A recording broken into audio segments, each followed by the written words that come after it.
everybody. Hello. Yeah. Hello and welcome. No, I'm trying to... Oh, they just won't stop. Hello and welcome to Penguin Live, where you have the best seat in the house for the best magic in the world. I'm your host, Dan Harlan. Thank you so much for being here. We're all excited to have the gentleman that's joining us join us. He is internationally known for his streamlined and practical approach to card and close-up magic. He's going to show you a mixture of cards, coins, maybe some other stuff. He has written 3 critically acclaimed books, so you may have read these, Crafted with Carey, Minimalistica, and most recently, the Carey Files. Plus, he has a myriad of DVDs out on the market, so you've probably learned some of his magic. It's all great stuff that's very practical. That's his hallmark. That's why his work is used by professionals worldwide, and I'm thrilled to introduce John Carey. Thank you.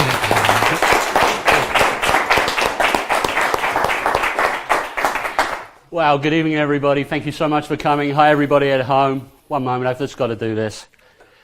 SGR. Okay, we're here. This evening, ladies and gentlemen, we're going to present a lot of powerful and practical and doable material that you guys at home, you guys here can do. There's nothing that I can't, nothing that I'm going to do that you guys can't do. Maybe a little bit of work on the presentation, work on your timing. We're going to go into lots of little in-depth theory on various things, why I do certain things, not just the hows, but the whys. But to begin with, I'm not going to give you 10 minutes on theory. I'm just going to do a little piece of magic, something I break the ice with, yeah? Because I love card magic, but I never open for people with cards. I'm just going to reach out in the air and grab a little something, a little piece of nothing.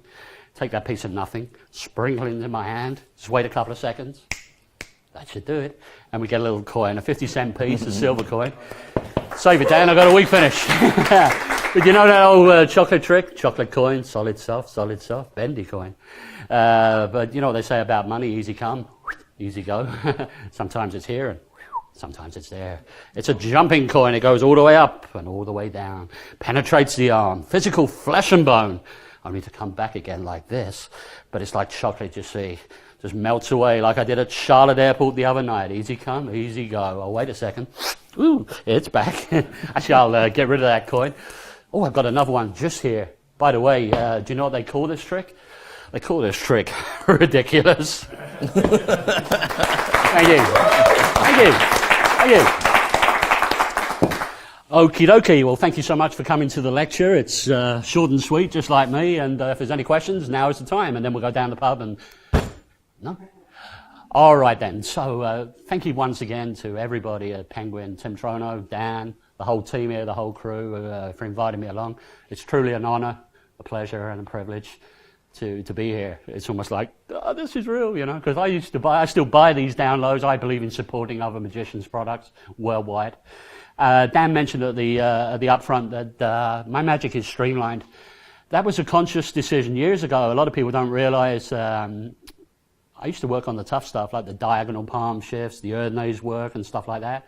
And I don't regret those years because they give you the tools, the foundations for which you can create and work with, you know. But as time wore on, about sort of 10, 11 years ago, the penny dropped, as we say in England. Do you use that phrase over here where you realize something, the penny dropped? Is that a... Yeah, not that particular phrase. What would you use over here? Might say the other shoe dropped, but that's an old one too. Yeah. And, yeah, if you can take an effect and streamline it without losing the impact, you know, strip out all the unnecessary clutter and moves and stuff, but yet retain the impact, that's a good thing.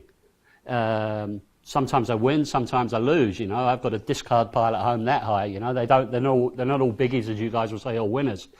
Let's talk firstly, though, we'll get back to that in a while, about this opening routine. This has been my icebreaker now for about 15 years. Yes, I am a card man, predominantly, but I would never go up cold to a group with a deck of cards. I think it's important, the first 30 seconds, that they like you, first and foremost. I remember reading an article in a magazine called the Magical Arts Journal, Adam Fleischer and Michael Amar had many, many years ago.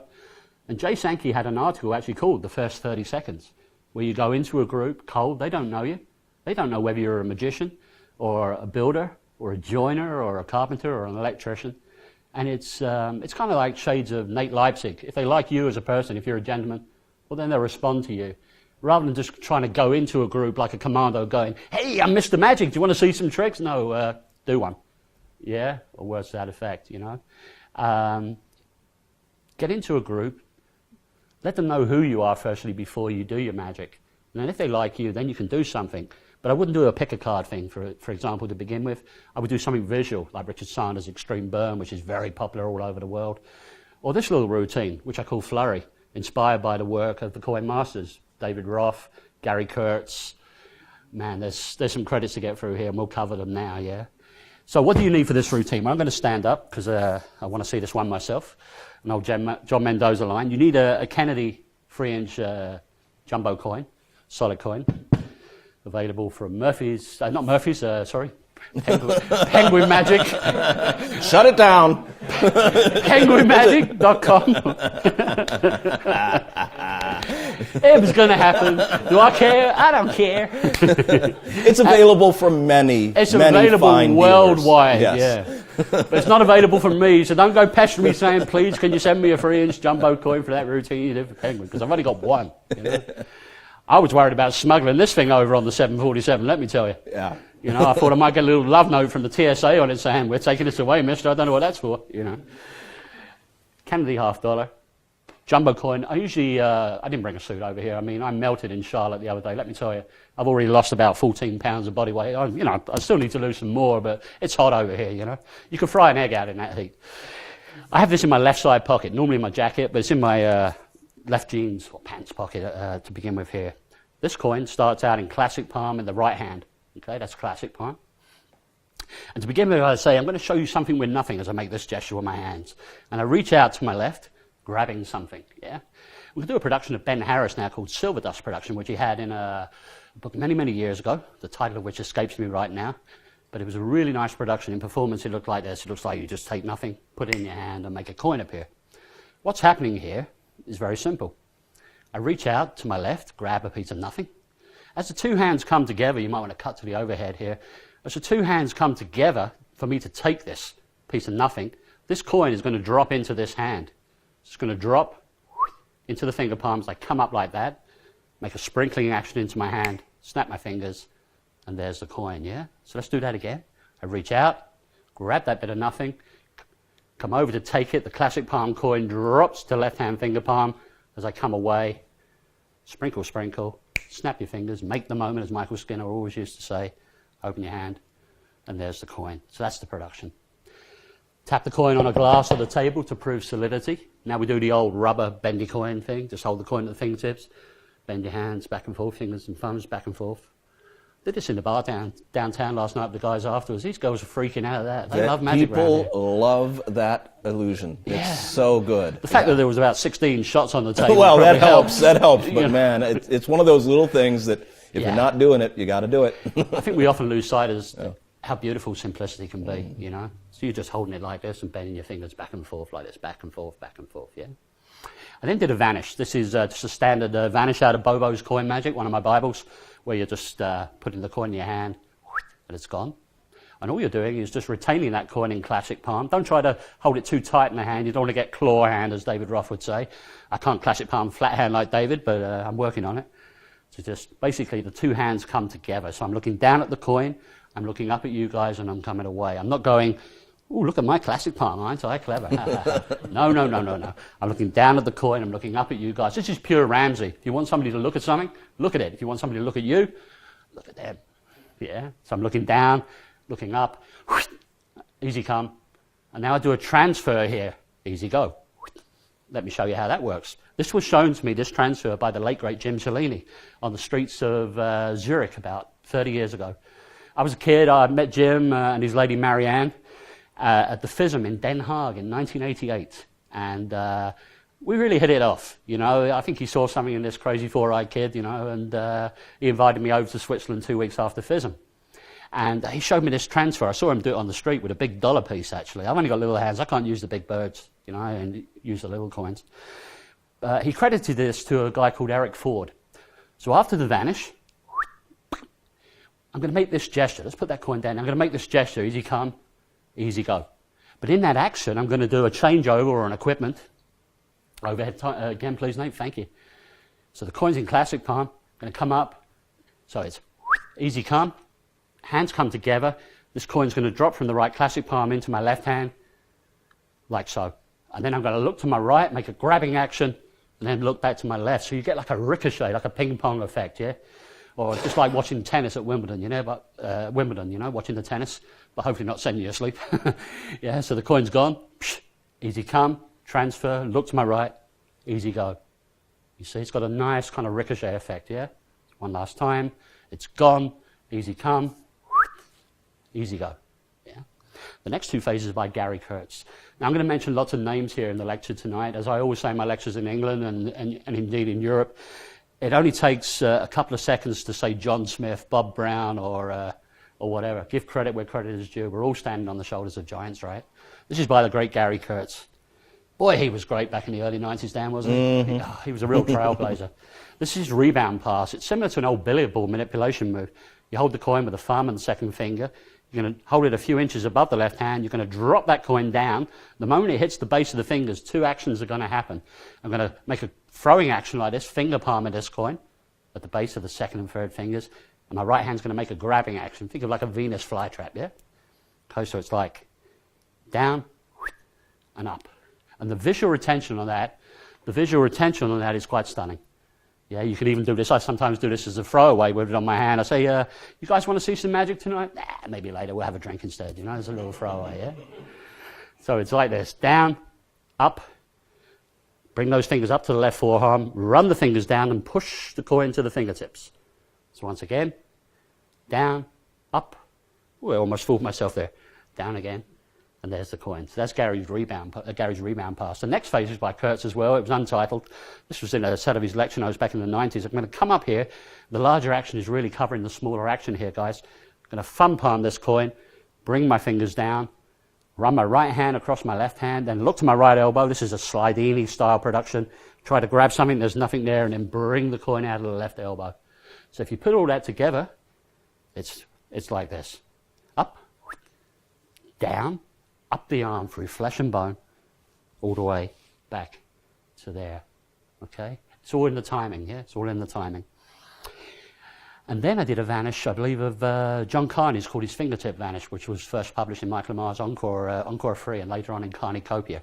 It's a slow motion vanish of a coin which can look quite pretty. Looks like the coin just melts away, yeah? And I think I did a changeover as well. Sometimes I do, sometimes I don't. Let me break that down for you, deconstruct it for you.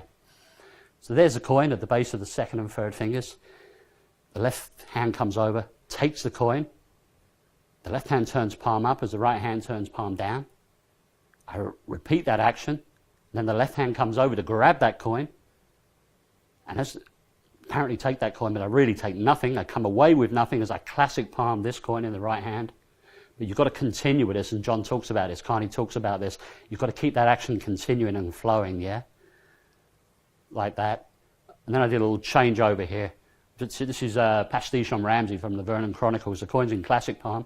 Maybe want to go overhead again, guys. I come down in a brushing action. I let that coin drop to the left fingers, and then I come up like this and make a palm up Ramsey. This is the Ramsey subtlety. Anytime you've got a coin or a ball or a dice in your hand, this is the palm up Ramsey subtlety. So let's do that again. Take and turn, classic palming, dropping down, brushing, transfer, gesture. Now the easiest part of this trick, coin from the nose. That's the nice part, the easy part. Now my favourite part of this explanation is called the end. I'm going to take this coin, apparently put it in my hand and put it away, but really I'm doing a bog standard fake transfer here. This probably goes back to Reginald Scott, where they used to vanish pebbles and stuff like that there. I'm just holding on to the coin with a thumb. Again, I'm looking down, I'm looking up at you guys, I'm saying I'm going to get rid of it. I'm not doing one of these stage workers moves here. I'm just looking down to the coin, I'm looking up, my thumb's holding onto the coin. That's the move. Yeah? So I'm coming down. And it's all in the attitude, as I say. I say, do you know what, I think we'll get rid of this coin. Put my hand in my pocket, grab the coin in the pocket. Now I need to create a bit of physical cover here. So what I do is I grab this coin and come out. I just hold it here. I can't palm it. I guess we could call this Carey palm for tonight. And I look to my left and make a broad action of grabbing that coin. Now David Roth's finished from his classic routine in Expert Coin Magic. I'm going to classic palm this coin as I bring this coin into view. If you bring the two hands together, as I say, do you know what they call this? They call this ridiculous. Show the coin, let it drop to the table. That's a clear punctuation. The effect is over. Or if you wanted to, Cellini also shared this with me years ago as well. Do the same thing, do that, and then just let the coin roll over onto the flesh of the base of the thumb, and you've got a very nice applause for your possession. And as the late great Patrick Page would say, if you enjoyed that, now's the time for you to let me hear you. Thank you. Thank you so much. So now we're going to talk about a couple of routines. We're going to cut to some footage in a while. Last night I was honoured to be asked to go to the bar area you have here at the P3 Studios and perform some bar magic, which I love because that's where I learned to be bad back in the day, 30 odd years ago. You know, I used to take people's glasses and their bottles and go and wash up behind the bar. I was only a kid, like I wasn't allowed to drink and everything, but they let me do magic tricks, and sometimes they buy me Coca-Colas and things, and it was a good place to practice all the easy stuff and then get better and things. Last night we performed 2 coin routines at the bar, and one's a coins across and the other's my version of a late great Larry Jennings effect based on his skyhook coins routine. Let's cut to that now and then we'll break it down and have some fun with that. Begin with, we're not going to do anything with cards. We're going to move on to those in a while. We're going to do something with coins. Got here an old Australian penny with a little kangaroo in it. Got a Chinese coin, Ming Dynasty. Yeah, all right, 99 cents off of eBay.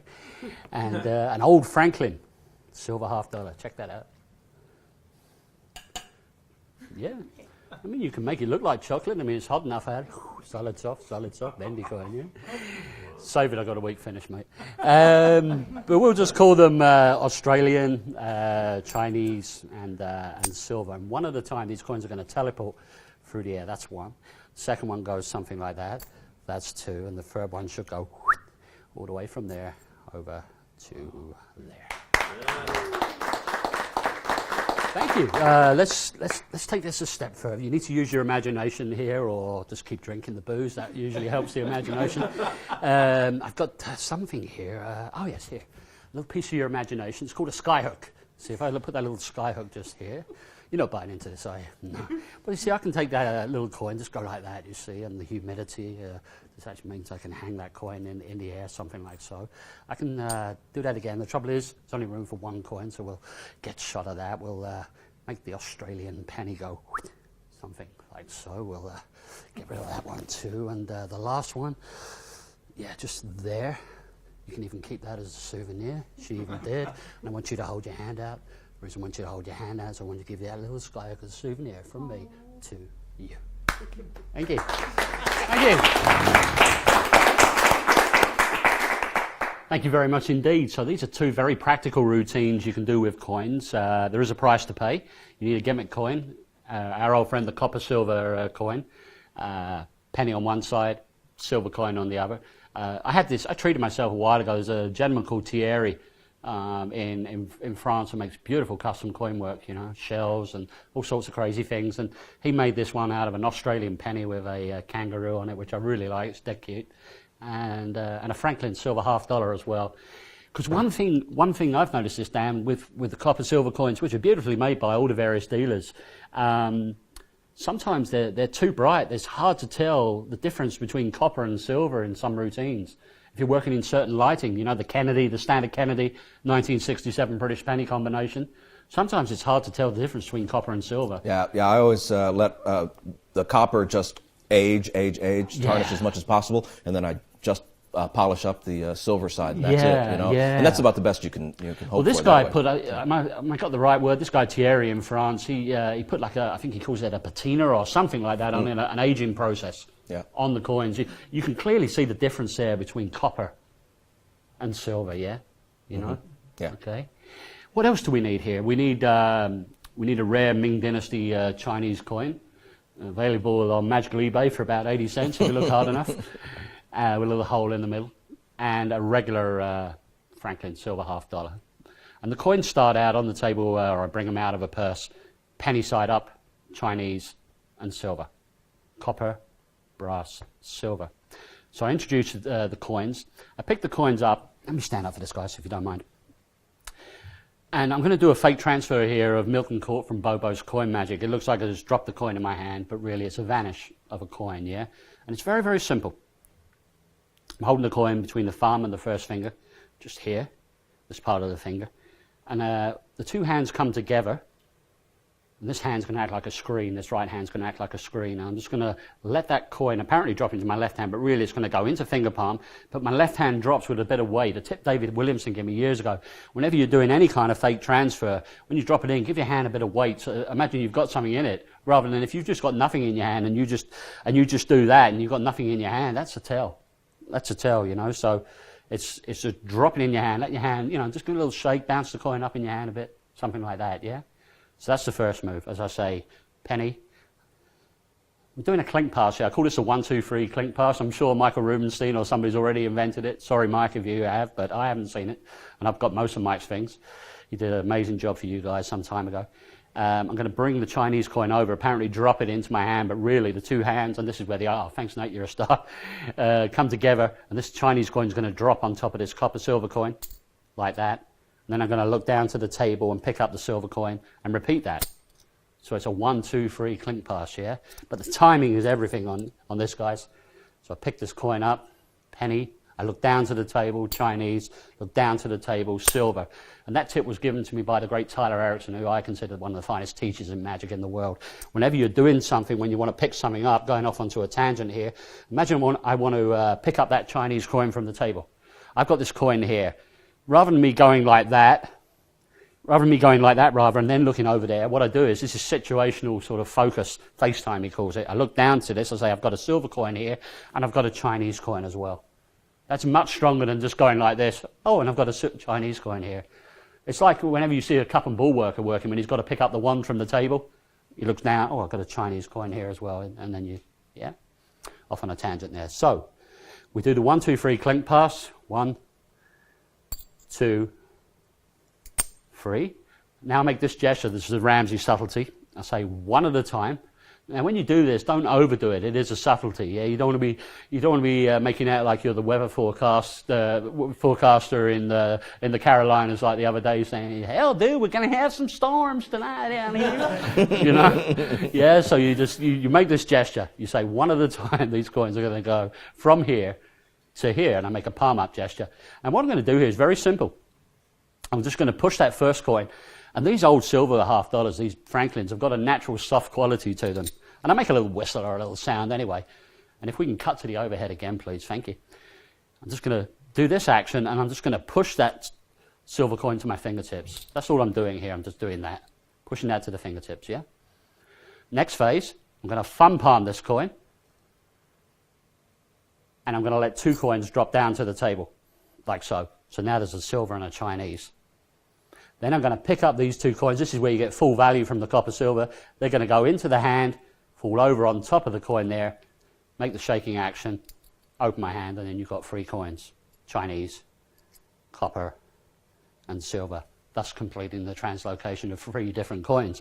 And if you think about it, there's not that many coins or crosses that I've seen in the literature which use 3 different coins. There's always a trade-off if you're using normal coins. I've worked hard on it, believe me. But you get full value out of that copper silver there. So let's just quickly do it again. 1, 2, 3. One at a time. From here, they're going to teleport. That's 1. That's 2. And that is 3. Copper, silver, brass across. Thank you. Thank you very much indeed. Do we have any questions here in the live audience? No? Remember, no question is a bad question, provided it's about magic. Don't ask me about things outside of magic, like the real important stuff. I'm a walking disaster. But if it's about cards and coins, I might be able to help you. And if I can't help you, that guy over there can help you. The next routine was a little homage to one of my idols, Larry Jennings. This is a routine using the premise of skyhooks, which John Ramsey pioneered back in the day in the 30s, 40s, and 50s. This version uses the 3 different coins, so it's a nice follow-up routine. So what I do in performance is pick up the gaff coin, silver side towards me, pick up either of the other 2 coins, it doesn't matter. So I've got the gaff coin, the copper silver coin here, the other 2 coins here. So from this side, you're seeing 3 different coins, right? From this side, I'm seeing something completely different, okay? So what we're going to do now, I say, I've got a little something in my pocket, and I've come out with a little invisible hook. So I'm going to hang that hook in the air, just here, like this. Now, this is a classical move. It's been very popular the last 20 odd years, 20, 30 years. I'm not sure who to give credit to. I've seen footage of Jeffrey Latta doing it. I've seen Paul Wilson using it. There's many, many people who use this slide back move, where you're just sliding a coin back. It's very popular in fingertip coins across and free fly, for example, yeah? I'm just pulling that coin back. Under the cover, I'm coming over to apparently take that coin, but really, as the two hands meet, I'm sliding that coin down. Again, a bit of weight and coming away. And I say, look, if I just wave these two coins here, and I just hang that coin, and don't just go like that. That's a throwaway. Make the moment and go, ah, yeah, there's the first one, yeah? So that's hidden behind there. I take these two coins here, allow that coin to go into finger palm as I come up and gesture with these two coins. You can go front and back, Ramsey style again, yeah? I'm now going to do that clink pass I did in the coins across routine. I say, but there's a problem. You see, there's only room for one coin, I say. I'm going to apparently drop this coin into here, but really, it's going to clink onto there. As I come up, take this off, this imaginary coin off the hook. I've got two coins here. I'm going to put them away in my pocket. Make sure you've got no other junk in your pocket, and I'm going to leave them there, yeah? Reach into the thumb hole, I say the Australian coin next. Watch that little kangaroo coin. Hang in the air. Pause. Don't rush these moments. The pause is very important. Pauses in multi-phase routines helps punctuate the magic, yeah? Don't be in a rush. I see a lot of guys with coin work, it's not all guys, but a lot. It's almost like a big blur, you know, and the effect gets lost in the, you know, in the river, you know, so to speak. So now I do that milk court vanish again. I say I'll take this one. If I'm working with a shirt or a pocket or a jacket pocket, again, I'll just ditch, yeah? And I'll say, actually, you can have that as a souvenir. Catch that, Anthony. Thank you. And I say to a lady who's close to me, would you hold your hand out? And this is a Paul Wilson idea from his routine called Penny Hook that you can find over on Vanishing Ink. It's a lovely idea. And I want you to have this little hook as a souvenir from me to you. And that's hooked on you. Thank you so much.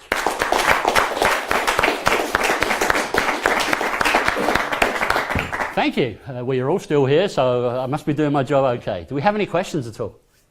No? Please don't be so silent. It's not a library. Okay, then that's fine. Want to see something else? Yeah. Yeah. Okay, let's go for it. Yeah. All right then. Dave, do you want to come up and join me, please? Sure. Mr. McCreary, give Dave a big round of applause as he comes up here. It's very professional here. Here we go. That's fine. We're back. Good to see you again, my friend. Yes, 52 friends. Yeah, we're going to try a little something here. I'm just going to take out some cards. A red card, a 7. A black card, a 9. Let's see, a black card, a 4, and maybe a king. Yeah, that's an interesting mixture of cards. Yeah, got a couple of red, a couple of black, I think there. What's your observation like, Dave? I'm getting older, so it's not as good as Me too. If I asked you to call out those cards, suit, colour and number and all, it'd be kind of difficult, wouldn't it? You've had a long day, we've all had a long day. So let's cut to the chase. Just make it a whole lot simpler. Let's change those guys into the 4 aces. That way everybody can remember them, yeah? Everybody can remember them. Thank you. But you know what that A stands for? It's not just A, it stands for acrobat. It can also stand for ambitious, which might give you a clue as to where this routine is going. Here we go. We're going to take the first ace. Ace number 1, which is just for fun, yeah? There you see it just there, yeah? Clearly not on top, right? Naturally not on the bottom, so it's obviously somewhere in the middle, yeah? But watch. It's a little shake, a little riffle. Up she comes. That's number 1, yeah? Number 2, just for you, sir. You turn it face down. All right. And that card, ladies and gentlemen, is going to penetrate like a ghost going through the walls of an old castle and rise all the way up to the top. That's number 2. That was pretty. I know that laugh well. That means you liked it. Yeah. But you know when I do this, Dave, ladies and gentlemen, when I do this, people say, okay, English boy, yeah, I know what you're up to. You've got more than 1 ace. I say, yeah, I've got 1, 2. No, you've got more than 1 ace of diamonds. Actually, I've got 12. They're well trained, but don't tell anybody. No, seriously, I've only got 1 ace of diamonds. Oh, really? Look, there's a 4 of clubs there, yeah? There's a king of clubs there, but there's only 1 ace of diamonds. Watch. That should do it. There she goes. Here she comes, and there she is. That's number 3. 1 to go. 1 to go, yeah? Yep. Okay. Whereabouts you from, Dave? Here in Ohio. Here in Ohio. I'll do it in slow motion. Yeah. Only kidding. Don't chuck me out yet. I'm going to leave that card protruding. I want you to see that card until the last possible second. There she goes. All the way down in the middle. I would ask you to reach over, but it's a bit far away, so I'll push it in. Fingertips, yeah? Square the cards up. Say the magic words. Johnny, get it up. And Johnny gets it up. Like that. There's the ace. Thank you.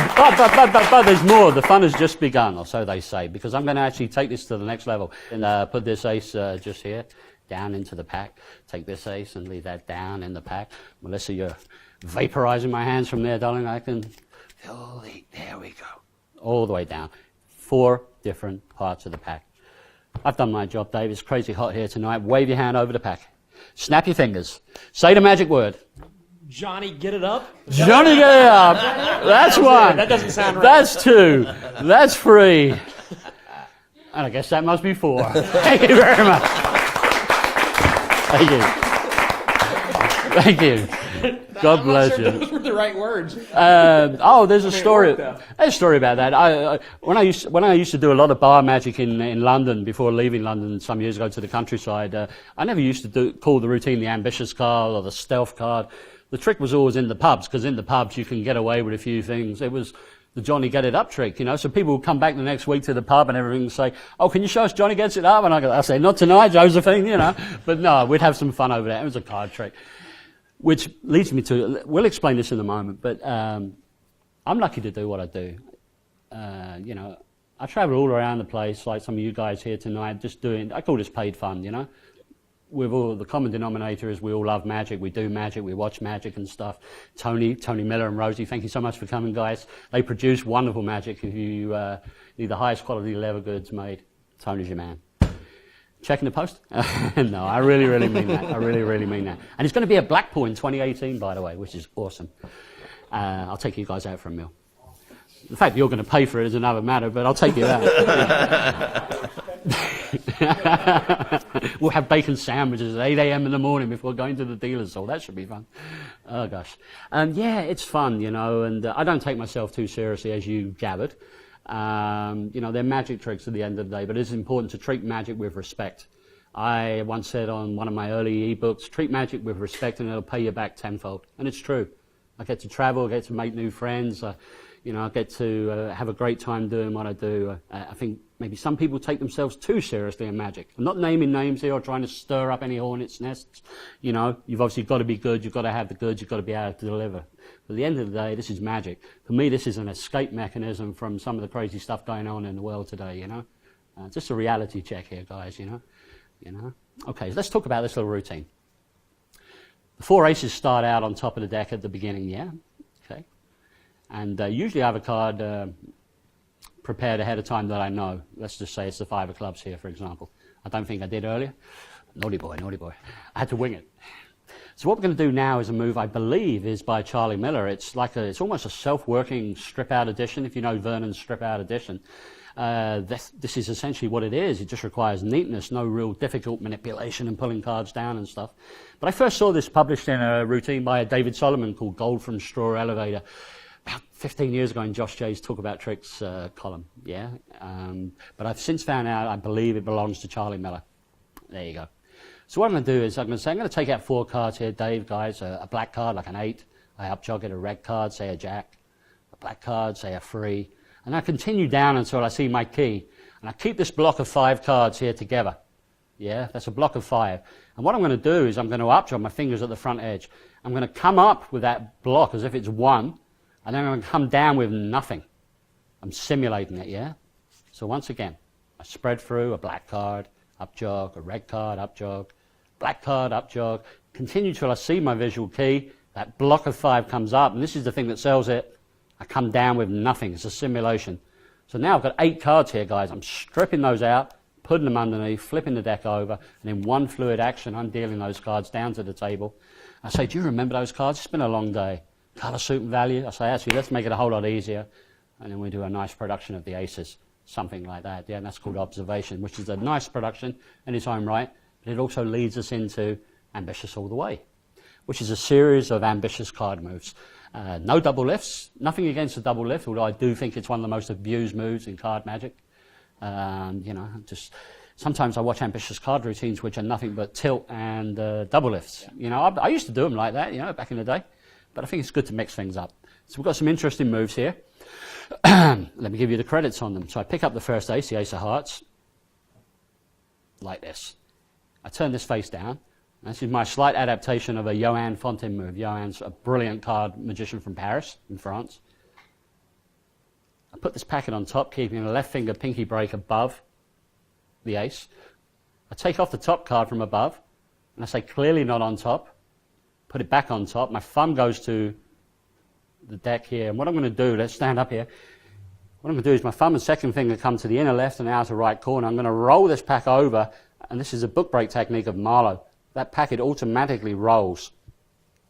You get an automatic step here. Like that, yeah? Now what's going to happen here, this is kind of tough to do slow. My thumb is on top of this 4 in this case. My fingers are underneath that packet. My right thumb and fingers are here respectively. And what I'm going to do is 2 reverse spreads. I'm going to reverse spread this packet and this packet just with the thumbs. And what that does is it disengages this portion so it secretly slides underneath, thus bringing your ambitious card to the top. Tough to explain in slow motion, but let me try and give you the details again.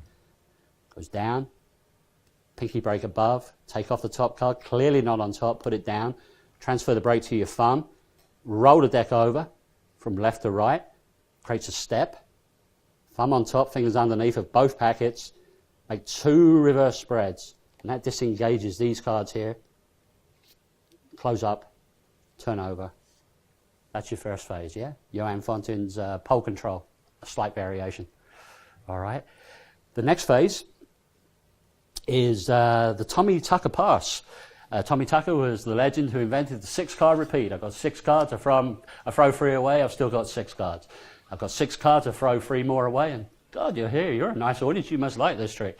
But Tommy Tucker was a great magician. Greg Wilson had something very similar to this about 20 years ago on his DVD Pyrotechnics with pasteboards, but I think Tommy beat him to the punch by about 60 years. It was in an old post-war British magical periodical, the name of which I'm still unable to track down, but my friend Mark Kaplan, who is a student of the great Gordon Bruce, a wonderful card magician from the UK, underground legend, told me this is Tommy's move. It's a classic pass, basically, but it's not a classic pass in the usual way where you're making the shift. I nearly said another word there. It's an action classic pass, for want of a better term. What's happening here is the card goes back into the middle. David put it first, face down in performance. My right hand comes over. My left pinky digs in like you're going to do a classic pass. And you are going to do a pass, but a very light handling here is important. In any sleight of hand, the less tension, the better in the hands, yeah? I'm going to ignore this top packet. My thumb, my right thumb in my case, goes at the inner left corner, the second finger at the outer left corner. And all I'm going to do here, ladies and gentlemen, is just pull that bottom packet outwards, up and outwards like this. I say it's going to penetrate like the ghost through the walls of an old Irish castle, and it comes up to the top. Let's do an overhead on that and just break it down for you. So it goes on top, pinky break in between, pull this packet upwards and outwards like that. And it's a very, very nice pass. It's almost, I'd say it's burnable, but don't say burn my hands. Just do it, you know. I say, look, watch that ace go through, and like a ghost going through the walls of an old castle. I didn't see it the first time. I didn't see it at all from this angle. Really? It fried me. Put these on, you won't see nothing. Next phase. This is an interesting thing. Eric Jones has been using this a lot in his work. I think he calls it the passless pass. But a while ago I was told that Mike Gallo had essentially the same move back in the day in Harry Lorraine's Best of Friends Volume 1. Guess what? Yes, I'm a book guy. I love downloads. Penguin Magic and other dealers have made some wonderful downloads available. They're great teaching tools. But you can't beat a book. It's lovely to have a book, you know. I mean, back in the day, a book coming out was an event. The Larry Jennings book, the Derek Dingle book, you know. And I didn't have a lot of money back in the day, and those books cost like £30, which is about, I guess, $50-60 over here. You know, I had to save hard for those books. And when I got them, I was like, oh yeah, you know, cramming through like you're doing a university course or something like that, you know. And books are still as important as they ever were, you know. Streams and downloads like we're doing tonight are wonderful resources as well. But you can't beat a book at the end of the day, I think. That's just my humble opinion. I'll probably get told off for saying that later. I'm sorry. What I do is I pick up this ace. I say most people think I've got duplicate aces of diamonds. Actually, I've got 12, but don't tell anybody. I turn this packet down. This right-hand packet, I'm going to revolve. I'm going to revolve my right-hand palm up and show this card here. I say, look, I've got no ace of diamonds here. My left third finger is at that edge. I'm going to roll that packet over. This is an optically discrepant move that flies. My thumb on top, fingers underneath, taking that combined packet, turning them over like this, and then flipping these down like the page of a book there. But if you do it at speed, it creates a, not too quick, but if you do it at a nice lick, nice pace, look, no ace there, no ace there, all the way down, and it's up to there. It's a beautiful, beautiful thing. And the final face is a classical Wesley James move I've just brought down to the table. This was first published in Frank Garcia's Super Subtle Card Miracles. I think it was called Coming Up in the World. Great title, Coming Up in the World. Most of you guys will be familiar, you card workers, with the move where you've got a break above a card and you do the push through like this, and you show the card and you maybe put that into the middle, you know, and then you do your crazy stuff, yeah. But doing it down to the table is nice. Say 1 ace to go, I just spread, sight the bottom card, get a pinky break. I don't work too hard. You know, you could do a pinky pull down if you wanted, but it's nice to just say 1 to go. That's a natural action, get a break above the bottom card. Check this out, this is really nice. I transfer the break to my right thumb, swing cut about half the deck into my left hand. With one hand, I turn this card over. Now I'm going to come forward. This is all Wesley James now, but done down to the table. The choreography is what makes this nice, and I'll share a really nice variation with you in a moment. I push this card forward so that card is secretly offloaded there, and I turn my hand at the wrist, pointing to that card. I come down to the table, I push that card in, deal that card down, and then push that there. It's almost like a tabled convincing control if you think about it. You can use it in other tricks, yeah? Normally, if the spectator is close to me, I would get them to push it in, get them to close it up. They put their hand on top, they wave their hand, they snap their fingers, and there it is on top. And that's the end of that particular phase. Quick variation before I forget. This is based on my dear friend J.K. Hartman's bluff control. This is a lovely, lovely thing. Dave, turn that card face down. Now, guys, I could put this packet on there, but instead, let's just leave that there and create a mental snapshot of this moment, yeah? With that card in there, we push that card in, down into the pack. Do that again. $10. All right. Take a card. Absolutely. I get a pinky break above the bottom card, by hook or by crook. I transfer the break to my right thumb. Same as the Wes James table move I just did. I swing cut. I say, David, please turn that card face down. Now, this is one of those instances. There's a card where I say, I could, blah, blah, blah, but I won't. But when I say I won't, I do something sneaky. Who, me? Yeah, me. Something sneaky. So what I say is, if we want to cut to the overhead, please, Nate, thank you. I come over, I say I could put these on here, offload that card, come away, come down to the table, put that on there, spread them on there and pause, push that in, close them up, and say the magic words, which are? Johnny, get it up. Whew, 3 times in one night. I'm sweating, baby. And there it is, and there's the ace of spades.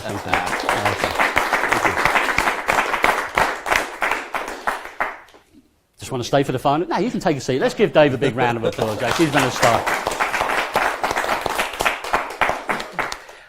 To finish this routine, I use an adaptation,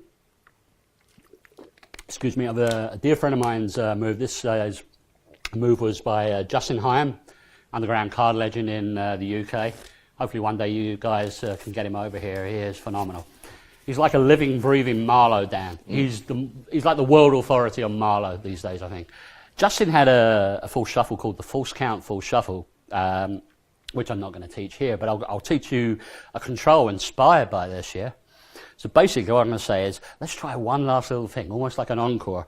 And I push off a slug of about 8 or 10, 12 cards into my right hand. I pick up the ace on my left. I take this ace on top. Then this is like the old optical full shuffle. I take this ace over, put it on there. I'm apparently going to put cards on top of it, but really as I come over, I simulate taking cards off and coming back. So I'm just going back like that and under. So that ace is already controlled to the top. Rinse and repeat. Put this on here. Apparently push some cards over, but really take nothing, put some underneath. Take some cards, put that ace on there. It's a simulated push off. You're taking and then coming back like that to get the aces one at a time to the top. But done with speed and timing, it's quite a pretty illusion. I say, look, let's lose these aces one at a time down into the pack. That's number 1. That's number 2. That's number 3. And that's number 4. Clearly in 4 different parts of the pack. That kind of visually punctuates that moment My friend Chris Wood from London gave me that tip. Now we just say the magic words. You know what they are by now. I'm not going to say it again. And there's the gruesome, twosome, awesome, foursome, the four aces. A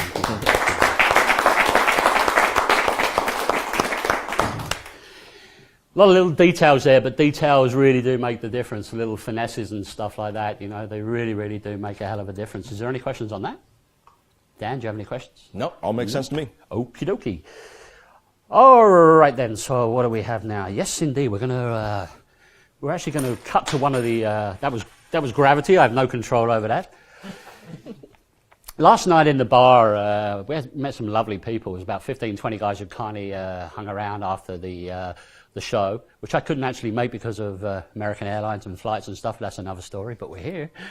I did a routine called InvisiCard, which is my version of a great Brother John Hammond trick, and it just uses 5 cards and there's a whole lot of magic, and we're going to cut to that right now. Thanks for coming along again, sir. Thank you. I want you to take those cards and shuffle the spots off of those for me, yeah? Just shuffle them any which way you like. And when you're happy with that, I want you to deal 5 cards face down onto the table. Just 5, yeah? Okay. I'm melting away. Any 5. Who needs Slim Fast or the Cambridge Diet? Come to Columbus, you'll sweat it away. Right. Any any 5 from the top, sir, yeah? Oh, just from the top. Well, you've shuffled them about 24 times, so that's pretty random, right? Okay. 5 cards face down. Face down. One at a time on top of each other, please. Oh. We're not playing poker now. Don't get too excited. You happy with that? Yeah. Put the rest of the cards away. Pick up those 5 and mix those cards up. So you shuffle the deck. You dealt 5 cards. Yeah. You've mixed those 5 cards. Down here. You can do whatever you like, sir. It's your trick, yeah? Okay. What I want you to do now is I'll look away. I want you to take a peek at the bottom card of that packet. Show it to everybody. I'll turn away. Okay. Nobody called it out now. Everybody see that? Although that would make the trick a lot easier to do. Okay. Have you done that? I'm going to turn back. Just make sure the cards are facing down, yeah? They are. And you holding them in your hand, please. Oh, Yeah? no, not. Okay, No? That's okay. I'll forgive you this time. You do it again, I'll give you a slap. No, I'm joking. Okay. So I had a friend. She was a gypsy. She used to work in the carnivals, and she used to read people's fortunes with the tarot cards, the long cards. And she used to tell their past, their present, and their future. And all that jazz, yeah. Whether you believe in that kind of thing, a lot of people do. And she had an interesting way of mixing cards done. She would, actually, I'll show you. You deal the top card face down to the table. And then she would take the next one and put it right underneath the packet. To the very bottom, okay. yeah. Okay. And then she'll put the next one down. Okay. And then she'll put the next one underneath. Okay. And then she'll put the next one down. And then put the next one underneath. And then she'll put the next one down. And then she'll throw the last one on top. Okay. It's kind of like a gypsy mix, if you want, yeah? Gypsy lady, gypsy mix. All we know right now, ladies and gentlemen, Don, everybody here, is you are just thinking of one of these cards in this packet, yes, sir? Correct. Okay. Hold your right hand out for me. That's perfect. Palm up. I'm going to give you an invisible card. There we go. That's an invisible card. Okay. It's also called something else. It's also called Two Grown Men Acting Rather Silly. But that is really an invisible card. If I took 1 away from 5, how many would I have left? 4 is the correct answer. What school did you go to, Mo? Well, that's 1, that's 2, that's 3, and that's 4. Just 4. Look, put your hand away. No, hold it. Keep your hand there. Sorry, move it over there. Yeah. I'll put it over here. Yeah, Okay. so you can see. Be honest. Was that your card? No. No, that's great. Be honest. Was that your card? No. Be honest again. Was that your card? No. Be honest. Was that your card? No. That's because you're holding it right there. I want you to take that card at your fingertips. On the count of 3, I want you to flash it very, very quickly, but very, very quickly to me, yeah? Okay. 1, 2, 3. 5 of hearts, you've got to be quicker than that, you've got to be quicker than that, you've got to be quicker than that. 5 of hearts, yeah? Yes. Most tricks are them right there, but this trick goes further than that. I want you to throw that piece of imagination down to the table, because 1 card should then rematerialize. I diddle, 1 in the middle, and there is the 5. Thank you, thank you, thank you. Thank you so much. So that's InvisiCard. Technically, probably the easiest thing, well, second easiest thing you're going to learn this evening. And it's my version of a Brother Hammond trick called Watch Me Like a Hawk. Anthony, would you come up, please, just briefly for the explanation? Let's give Anthony a big round of applause, please. Nice to meet you. Thanks for coming along, sir. Like I mentioned earlier, I've seen you on a few of the Penguin downloads. It's great to finally meet the man. So what happens with this piece? You take the deck and you shuffle it to begin with. It's always nice when you can begin from a shuffle deck in use. And I say, when you're happy with that, Anthony, deal 5 cards face down onto the table into a little pile. And I take the rest from you, and then mix those 5 cards. So Anthony shuffles the deck, deals 5 cards out, shuffles that packet, everything's good, yeah? And you hold on to the cards. And what I do now is I get Anthony to take a peek at the bottom card of that packet. We can all look as we're all here. And it's the 8 of spades, yeah, the 8 of spades. And I say, I look away as he's doing that, and I turn back and I say, I had a friend, she was a gypsy, she used to work the fairgrounds and the carnivals, and she used to read people's fortunes with the long cards, so I go like this, the tarot cards to tell the past, the present, and the future. And what I do here, this is my way of rationalising something I don't particularly care for, the down-under deal, which most of the time gets a bad rap, and rightly so. I mean, I once saw a guy at the Blackpool Convention do a down-under deal trick with half the deck. It was painful. Oh my God, I lost the will to live. You know, but with this, with just 5 cards, that's fine by me. I say she had an interesting way of mixing the cards, and she would deal the top card down, so I get you to do that, and she put the next card underneath. Then she would deal the next one down, and she put the next one underneath, and I accelerate now. She put the next one down, and the next one underneath, the next one down, and throw the last one on top, as if it doesn't matter. That's an automatic placement, thanks Anthony, of Anthony's card, which hopefully should be third from the top. Now I need to find out what that card is, and in performance I'm doing the easiest possible method, but still a very deceptive method. As a sleight of hand guy, I could jog that card and do some kind of side jog and Marlowe all around square up thing.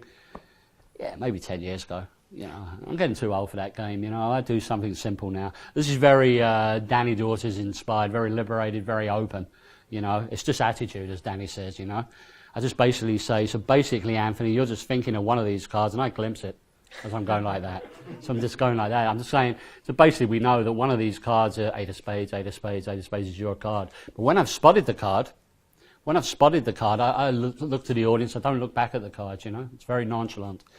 And now I say I'm going to make a card invisible. Hold your hand out, sir. I snap, this is a Paul Cummins idea, Paul's from Florida. Hi Paul, if you're watching. Just snap an invisible card off and put it in your hand. I say, do you know what they call that? That's an invisible card, but they also call it 2 grown men acting rather silly. Rather silly, yeah? I say, how many's 1 from 5? There was a young lady in the bar last night. I think the local brew had kicked in a bit, and she said 3. And I said, what kind of school did you go to, madam? But 1 from 5 is 4. To punctuate that, I do an Elmsley count, a classic Elmsley count. Just, I'm pushing off 1 card here. I'm taking 1 there, doing a block push off of everything above the bottom card, stealing this card back below, and then taking this card and this card. That automatically places my 8 of spades second from the bottom. Now we need to reveal the vanish. As I turn this over, I say, Anthony, be honest, was that your card? And you say, no. I say, be honest again, Anthony, is that your card? No. Such an honest citizen. I say, was that your card, Anthony? Nope. No. And what I do here on this third one, jumping out of myself, I turn this third card over. Now the 1 move. I flip that over. I hold everything from above. My left fingers slide out the bottom card. I've secretly taken that card away. I put that down and I come over here and roll this over. Was that your card? No. And he says, no. I say, that's because you're holding it. And now a great little idea again from Paul Cummins. I say, would you hold that card at your fingertips? In a moment, I'm going to count to 3. I want you to flash the face of that card as quickly as you can. Yeah, 1, 2, 3. 8 of spades, 8 of spades, 8 of spades. You've got to be quicker than that. You've got to be quicker than that. You've got to be quicker than that. It's a bit of fun. I say, but actually throw that piece of imagination down to the table and watch as 1 card rematerializes in the middle. I diddle diddle. There's a card in the middle. I'm a little poet, and you didn't know it. And there's 1 little card there, the 8. Thanks, boss. Thank you. Take a seat. Thank you so much. Okay, this is an unplanned thing now. About 3-4 days ago, I was in my local village pub, which is a favourite place of mine, to hang out, have a beer and chill. And I just brainstormed an idea, and I run it by the guys earlier and said, yeah, got to do it. It might suck, it might be good, I want to do it. I need somebody else up to help me though. Gentleman there, what's your name, sir? Reza. Please come up here, sir, and they'll give you a big round of applause.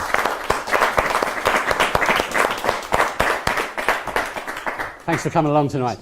I wish I'd have put my shorts on. Trouble is, it would have scared all the viewers at home, you know, so I've had to put a pair of jeans on with my milk bottle legs. Would you shuffle the deck for me, please?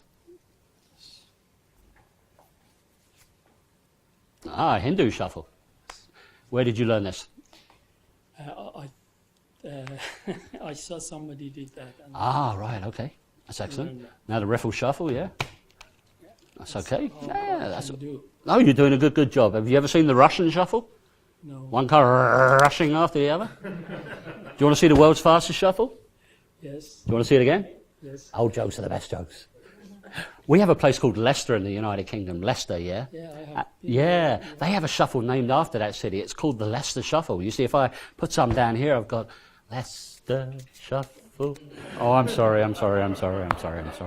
Very, very sorry. Very, very sorry. Totally unplanned. Yeah, right, gag. I've got a couple of random cards here, a 7 and a king from the pack you just shuffled. Yeah, I'm going to leave those just over there. And what I want you to do is cut the pack and complete the cut. Just cut and complete. How many? You can do 39 cards, you can do 16, you can do 12. My friend, I don't care. It's your trick. That's great. And we're going to turn over the top 3 cards. Remember, you shuffled these cards. Oh, look at that. 3 aces from a shuffled deck. I'll take the credit. Oh, my God, there's 4. Thank you very much indeed. It's incredible from a shuffled deck. This will be available at 8 p.m. Eastern Standard Time, $9.95 at the special introductory price of $7.95. Trouble is, even I don't know how that one works. Thank you so much. I'm John Carey. And how the hell, man? No, I didn't do nothing. It was you. You shuffled, you cut. Never in a million years can we repeat this, you realise? No, not at all. Absolutely. I swear to God, nothing was... I know. Oh, man. God almighty. Whew, what a good day. Should we finish up now and go to the pub? No, we better... Okay, Rose. That's it. You missed it. I did, I'm slow. I thought they called you Paparazzi Rosie. Okay. Let's just use 3 boring, regular cards here. That's insane, man. Jesus Christ. If we could get the lottery up tonight as well, that would be awesome. You are superhuman. You shuffled the deck, you cut the deck, we got the 4 aces. This is great. This is great. I want you to take this pen. Recover, Carey, recover. I want you to sign that card. Just sign it across the white part of the card. That's lovely. And write your name on that 4 hearts as well. Nice and big so the people at home can see it, yeah? Reza, yeah? Reza? Is that a Persian name? Yes. Ah, I thought so. There we go. And the 5 of clubs, yeah? 3 sign cards, yeah, from a shuffled deck, yeah? Okay, I'll take the pen back from you. Thank you. Any kids at home not into card magic, as a little bonus, you get smaller and smaller and smaller and smaller. Okay, it was a good trick 20 years ago. 3 sign cards. 3 sign cards.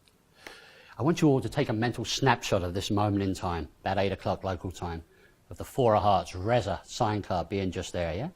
Okay? If you can do that, I want you to imagine the Reza sign card, the 5 of clubs, being trapped like a sandwich. Yum, yum, yum, yum, yum. Little sandwich down there. And if you can imagine that, I want you to imagine Reza's signed Jack of Diamonds being in my pocket, okay? Sign card. That's a lot to remember, but thankfully we have the pen as a sort of backup, yeah, to this moment in time. Okay, watch. Cut that one down. Cut, cut. Nearly a Dan and Dave flourish. Cut. The next one down. Very, very fair, yeah? And this, the last one, the signed 4 of hearts. You pick it up, please, sir. Yeah, I'll take it from you. Signed, yeah? You turn it face down. Perfect. And we cut, cut, and cut all the way down into the pack. But what if we could turn the clock back to where we started, where we had, remember that crazy ace? But then I asked you to sign a card, yeah? And you signed that card there. That was the 4 of hearts. That's that card there, yeah? Then I said, imagine a card being trapped like a sandwich over here. There's 1 card in the middle there. That's the 5 of clubs. And I said, imagine 1 card being over there in my pocket, creating 3 separate moments in time. And that's what they call snapshot. Thank you very much. Thank you. So that's snapshot with some wonderful bonus content, which was amazing. Absolutely amazing. 4 aces as well. Freaking out over that. Seriously, I'm not hamming this up. That's freaky. So how do we do this? Why do we do this? Let me show you why and how. We'll use these 3 cards for explanation purposes. At the beginning, I have an indifferent card back outwards in my pocket. If I'm working a jacket, it'll be my breast jacket pocket. Here tonight in Columbus, I'm working with a shirt because it's so damn warm. And that's back outwards in there. Decoy card, dummy card, yeah? I have the pack shuffled. I have 3 cards signed, yeah? Prior to having those 3 cards signed, I take off the top 2 cards of the deck, get a break beneath this card, pinky break. I flip over these 2 cards and spread them a little bit, showing an ace and a jack. I don't take out 2 jacks or 2 tens. I just take out 2 random cards. I'm going to come over from above. I'm going to steal that indifferent card off. Yeah, is that clear? Yeah.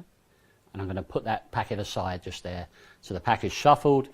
The top 3 cards are turned over, and those cards are each signed. Yeah. Okay. It's signed.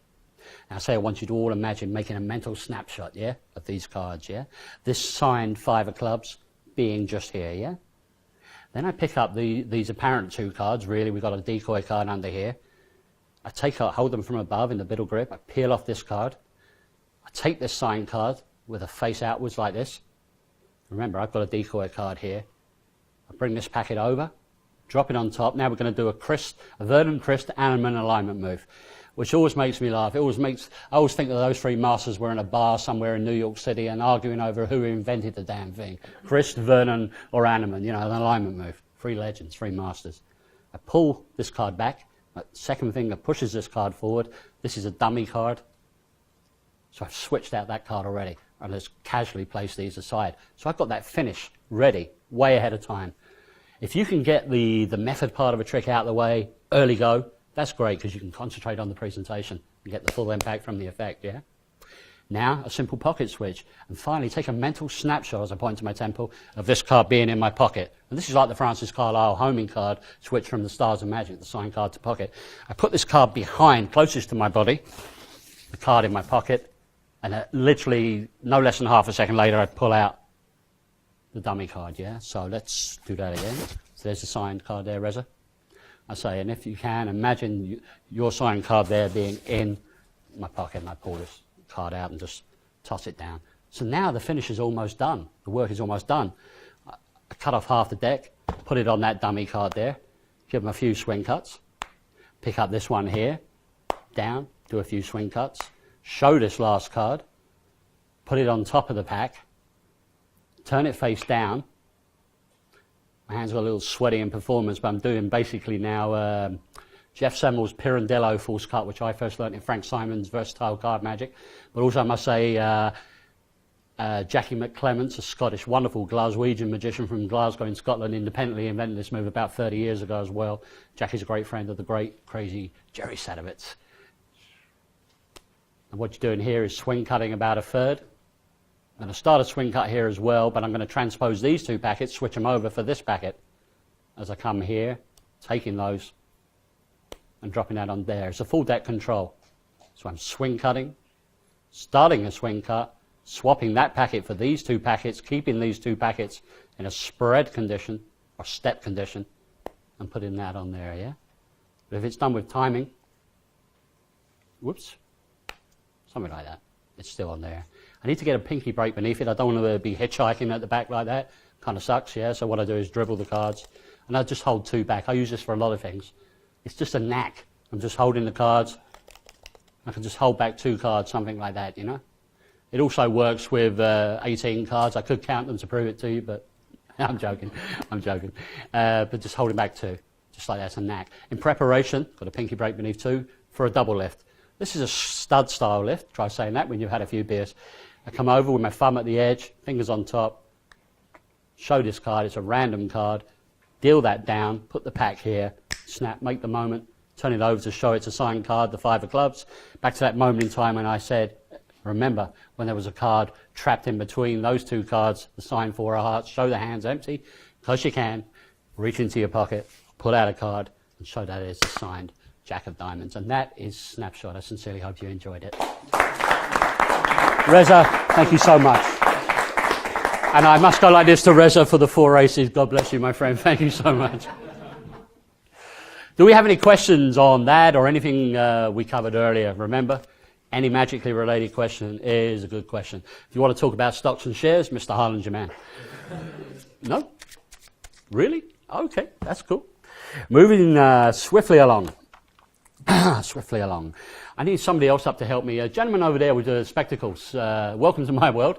Would you like to come up here and help me, please? What's your name? Mark. Mark.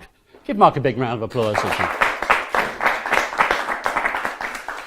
Mark, 52 cards. We've got a few signatures in there. I want you to totally randomise that deck and give it a shuffle.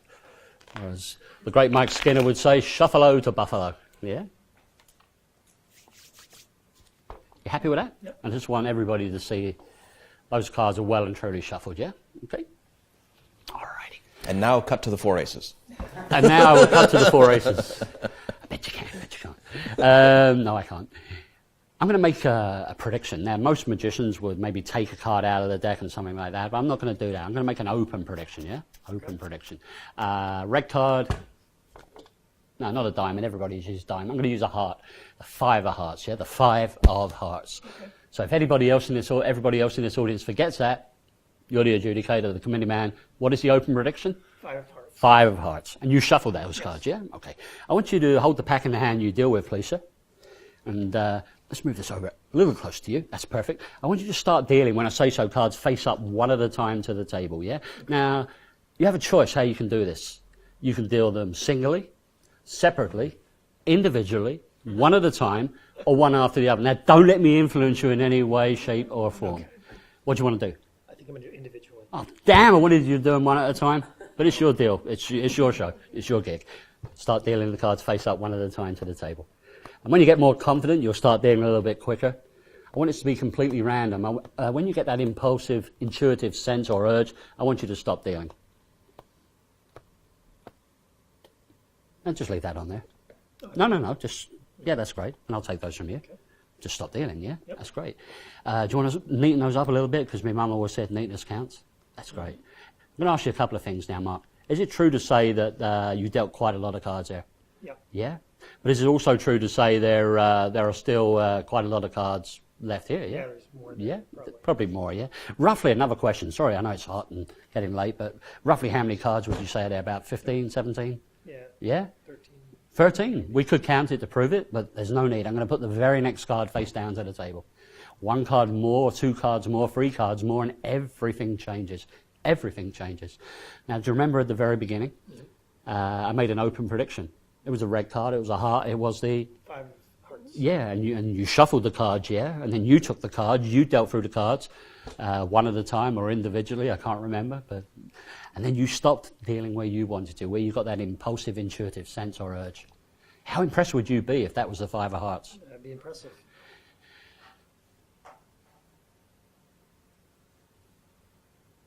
Get ready to be impressed, sir, because that's the 5. Thank you very much indeed. This is called easy, open, or closed. And this is my take on the open prediction. It doesn't adhere even to Paul Carey's and the late Stuart James's theoretical conditions where you can't do this, you can't do that, you must do this, you must do that. Fascinating as it is, a lot of those are theoretical based. There are a few solutions which are great. 52 faces north is what Stuart James, I think, it took the Carey premise in a different direction. It was, but I don't like these kind of restrictions, I just want to make an open prediction, an out-and-out verbal open prediction, and have the card appear where they stop you, yeah? Or you could write a playing card down on the back of a business card, and you can give that out as a souvenir at the end. So here's how we did this. I gave you the pack to shuffle. Please shuffle. It was Frank, wasn't it? Mark, sorry. I'm still John, by the way. Yeah? And you shuffle the cards. And then I take the pack back from you and I do the world's easiest peek. I'm just going to ribbon spread the cards across the table. And I just look at a card that's 5, 6, or 7 from the face. And I remember it. In this case, I'll go for 7 of diamonds, yeah? And that will be my open prediction card. There's no need to, Al Baker once said, saying don't run, nothing to hide, blah, blah, yeah? I'm just saying, well shuffled, yeah, as I'm looking across. I've already got my information there. Obviously don't go kind of, yeah, that's a nice one, I think I'll use that later. No, just look at the cards and say, yeah, well shuffled, yeah? So I pick up the deck, I give you the cards and say, hold them in your hand, you deal with. And then we have some fun. And my friend Gary Jones, who's a wonderful professional you had over here some time ago. Hi, Gary, if you're watching. I love you, mate. We call him the governor in England because he works all the functions. He's a real trooper, He's amazing. He's got the energy of an 18-year-old, that guy, and he does the most beautiful magic. Lovely man. Likes a beer as well. So do I.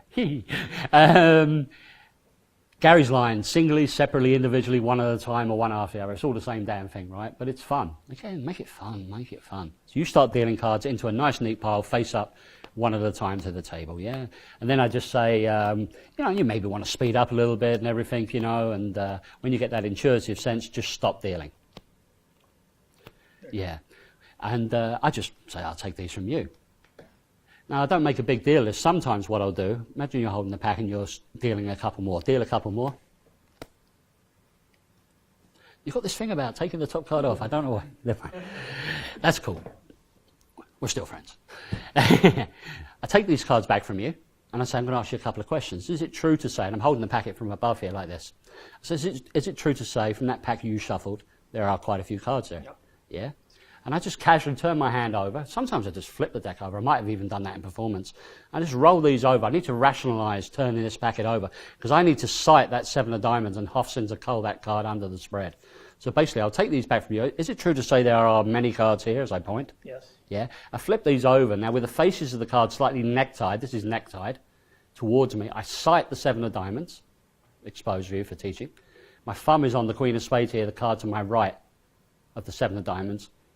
I'm going to pull that card across for the Hoffsins of Coal. This is the way Ben Harris taught me years ago at a lecture in Davenport. So you create a lip.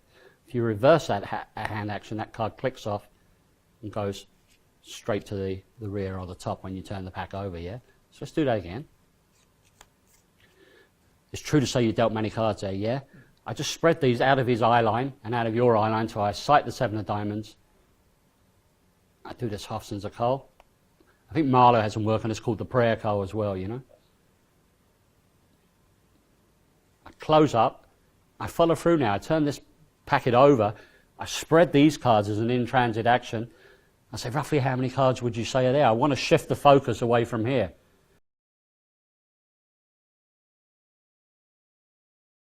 I don't state the obvious. I don't want to create any possible conflict or tension there. And I say, but 1, 2, 3, or any number of cards more, and everything changes, yeah? Now we're going to lie. My favorite part, because we're all professional liars, right? Just a tiny lie. And this is some of you, if you watch the Spanish masters like Danny de Ortiz, Juan Tamariz, Pipo Villanueva, Gabi Pereiras, any of these guys, they are masters at doing this. It's actually altering the timeline of an effect and lying and erasing memories at the same time. This is fascinating stuff. You can do amazing things with this. The quality of card magic coming out in Spain lately is just insane. I've just mentioned a few guys that are probably well known. There's some people you guys have not heard of yet. Just wait till they come. Oh my God. Penguin, book them. Anyway, so I say at the beginning, I made an open prediction, yeah? I didn't write it down, I just called it out. It was the 7 of diamonds, yeah? And you shuffled the pack, yeah? So what I'm saying there is, in a roundabout way, is I made the open prediction first, then you shuffled the pack. No, you shuffled the pack, then I made the open prediction. I'm not sure if that went by all of you guys, but it really does make a difference for the public, the perception of the effect. So at the beginning I made an open prediction, then you shuffled the pack, yeah? And then you dealt down and you stopped where you wanted to. I didn't influence you, did I? Yeah. How impressed would you be if that was the 7 of diamonds? Be very impressed. And now a little pause, Don't just go, ta-da, like this. It's very Vernon-esque, Tamarizian. Look down, look up. We'll get ready to be impressed, and then there's the 7 of diamonds. And that's easy open or close prediction. Thank you very much indeed.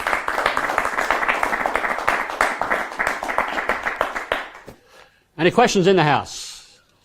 I have a question. What do you like to drink? What we're going to have later on? We're going to have chicken with it, or we're going to have burgers? We're going to have... No? I think it's always pizza. I'll get some pizza, says Mr. Miller. Okay, so we'll have some pizza. Yeah, If you're in Columbus, you're eating pizza. Excellent. Excellent. Okay, moving swiftly along. Tony, do you want to come up and help me with this next one, please, sir? Tony, you good for that? Give Tony a big... I'm sorry if it's inconvenience. Yeah, give Tony a big round of applause. Thanks for coming all this way. How far have you travelled, by the way? About 5 blocks. 5 blocks? Yes. I thought you lived miles away from Columbus for some reason. No, right here in town. All right here in town. Okay. Well, I've got 2 jokers here, yeah? And I want you to shuffle the pack and find the 4 aces. And And a little pen as well, a little Sharpie as well, Can we use? The pen we do, use, and the things we do. Tony, got two little aristocrat jokers there. Pick them up for me, please, sir. And just keep them face up and put them in the middle. Face up together, in the middle. So we have a joker here, a joker there, yeah? I need a mystery card. There's one just here. It's an invisible mystery card, but if I throw it to the table, tap the deck, one card materializes in between the two jokers. You see, isn't that crazy? Yeah? There's more. The fun has just begun. Sound like Paul Harris from a 1985 Tannins video. I'm going to spread through these cards. When you see there is a card trapped in between there, just there. Yeah? It's like a little sandwich, yeah? That mystery card trapped in between the jokers. I'm going to cut that little sandwich down into the deck. I'm going to put some down here and some down there. I've got a pen for you, Tony. I'm going to riffle down through the cards. Anytime you get the urge, just say stop. Right there. You happy with that, mate? Yeah? Yes, I Okay, am. now it's not a secret. I'm going to turn it over. It's the Nine of Diamonds. Now, that's actually known as the Curse of Scotland. Bonnie Prince Charlie's death warrant apparently was written on the Nine of Diamonds, and from this day on, they called it the Curse of Scotland. Okay, Jimmy. Would you sign that card for me? There's probably people in Alabama and places like thinking, what the hell does okay, Jimmy mean? It's a Scottish saying for okay. Ladies and gentlemen, boys and girls at home watching this internet stream, you can tell this is heavily scripted, right? Okay. Sign card, yeah? Definitely. Okay. Put today's date on it, Tony. Personalise it, yeah? 18th, I believe. 18th, I believe, yeah. 19th. Oh, shut up. And Rosie's taking a sneaky paparazzi pic over there. There we are. Perfect. Put the cap back on. That's great. Okay, and right, let's recap. That's a crap gag. It always was, and I'm not going to use it again. Would you pick up that sign card for me? Yeah, that's great. In fact, I'll tell you what we'll do. I'll get you to put it on the palm of my hand. I'm going to put the pack on there. I'm going to come up here. I'm going to cut that card down into the depths of the deck. Okay. Do you remember a few moments ago, though, I took an invisible mystery card out and I threw it in between the two jokers? And we created a little sandwich. If we spread through these cards, we'll see that's still there, yeah? There's an old saying in life that you can't possibly be in two places at the same time. That was there before you even thought about choosing and signing the Nine of Diamonds. But the strange thing is that card is your signed Nine of Diamonds. But you know what? They say lightning never strikes twice. Hold your hand out for me, please, sir. I'm going to put that Nine of Diamonds in the palm of your hand, nice and flat. Excellent. Imagine this is a paperweight that goes on top of your card. Okay. Excellent. Keep still, cards. Do not move on me. Thank you. Watch very carefully. Did you feel it go? No, I didn't. Just like a ghost fading through that walls of an old castle, it's gone again. It's not on the bottom. It's not on the top. But it had to go someplace, Tony. They say lightning never strikes twice. I'm almost too scared to look. Turn it over, sir. And there's that signed Nine of Diamonds once again. Yeah. Bud, thank you, bless you, you're so kind, but let's try that one last time, third time lucky. We'll cut that card down into the pack. We'll speed things up with a good old Hindu shuffle, something like so. We'll take those two jokers, we'll put them on the top. I'm going to tell you what's going to happen, I'm going to tell you where it's going to happen, I'm going to tell you when it's going to happen. There it goes, all the way up and lands in between the jokers. Thank you. Oh, I know what happened. You see, the whole damn pack appeared in between the two jokers. And there's only one card with your name on it. 7, 19, 17. Tony Miller, give me 5. Thank you very much. Thank you. Thank you so much. Thank you. So this is called a sandwich trilogy. Rather a bland title for a pretty good effect, if I say so myself. Inspired by the masters. I'm going to give credits where credit is due as we go along. That's a lovely signature. Lovely signature. Shame I've got you to put the date on it. I could have forced that on your blackboard and given you sleepless nights, you know, made a card appear in a beer bottle or something like that. So here's what we leave for this. 2 identical jokers, okay? And we'll use this sign card in a moment. Excuse me. So I take the jokers out of the pack and I say, Tony, would you pick up those cards? So Tony picks up those cards. And please do, Tony, we need you to do that. As Tony's busy doing that, I'm just going to spread and sight a card 5 or 6 from the top. I'm going to do that Hofson's a cull again. Remember the cull, like from earlier? It's culling a random card under the spread. I separate the spread about halfway and I say, place those 2 jokers face up on there for me. So I've got that card under there. I say, I've got a joker here that goes above the indifferent card. and I got that there, and I pause like that, yeah? I bring these two together, exposed view, that's secretly sandwiching that card in between, yeah? I say I've got a mystery card, I go like this, watch, right in between the spaces of the jokers, and there's one card appears. So that's a nice moment, yeah? Yes. Okay. Pick up the deck, spread down to the sandwich, take all the cards above the sandwich and put them down to the table. Spread to show these here, close up, getting a pinky break, a little finger break underneath that joker. Transfer the break to the right thumb. I'm just going to do a double undercut now. This is, I'm going to do Martin Nash's version of Harry Lorraine's one-eyed Jack sandwich, which was actually invented by Frederick Brow, but that's another story. I'm going to cut the cards, a double undercut, and what that does, guys, is actually sends a joker down there, face up, and the other joker just there, yeah? Okay. All right, and then I cut these off here, and I say some go on there, and some go on there, all right? Then I have a card selected and signed. I just riffled down like this. When you said stop, I put that card down, and I assembled the pack, and you signed the card. As he's busy signing the card, I get a left finger break, little finger break. I'll learn to speak again in a moment. Normal transmission will resume. Underneath this card, remember there's a joker face up there, yeah? And there's a joker face up on the bottom. So I get a pinky break underneath that card. I transfer the break to my right thumb. So I've got a break there.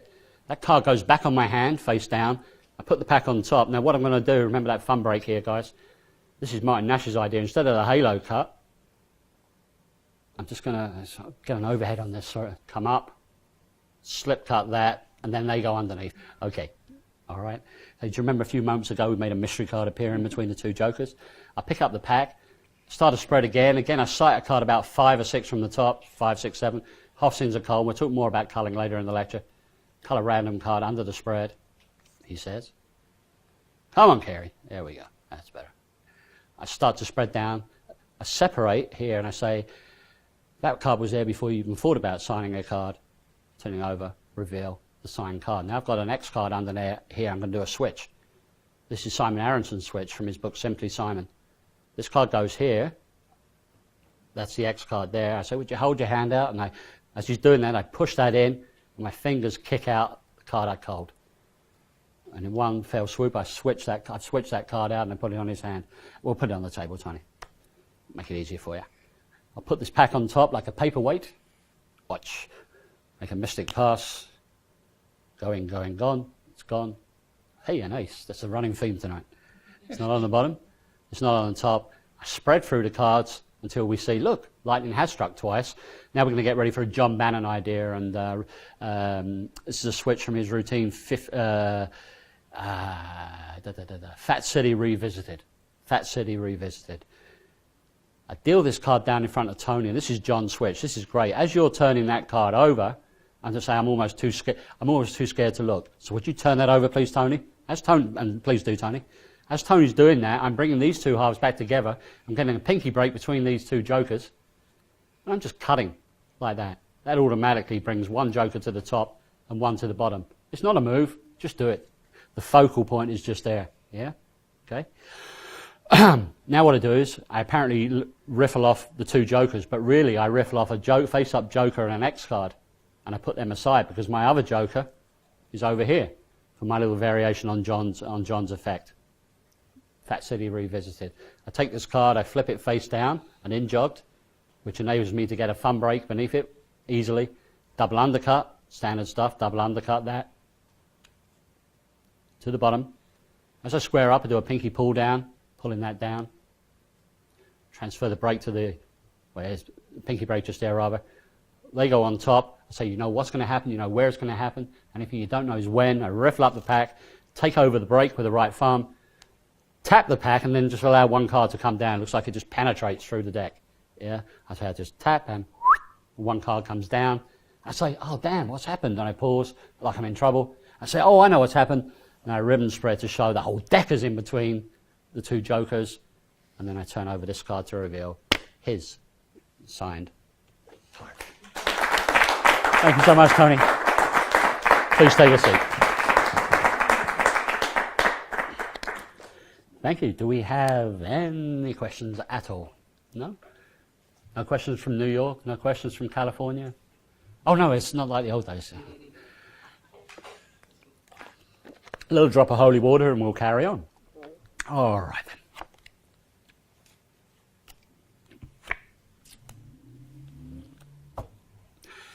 Dave, do you want to come up and help me with another one, please, buddy? Take a seat. This next one's all about replication.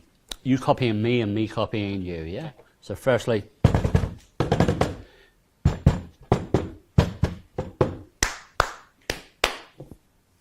I think this is going to work. I think this is going to work. I'm going to shuffle the pack.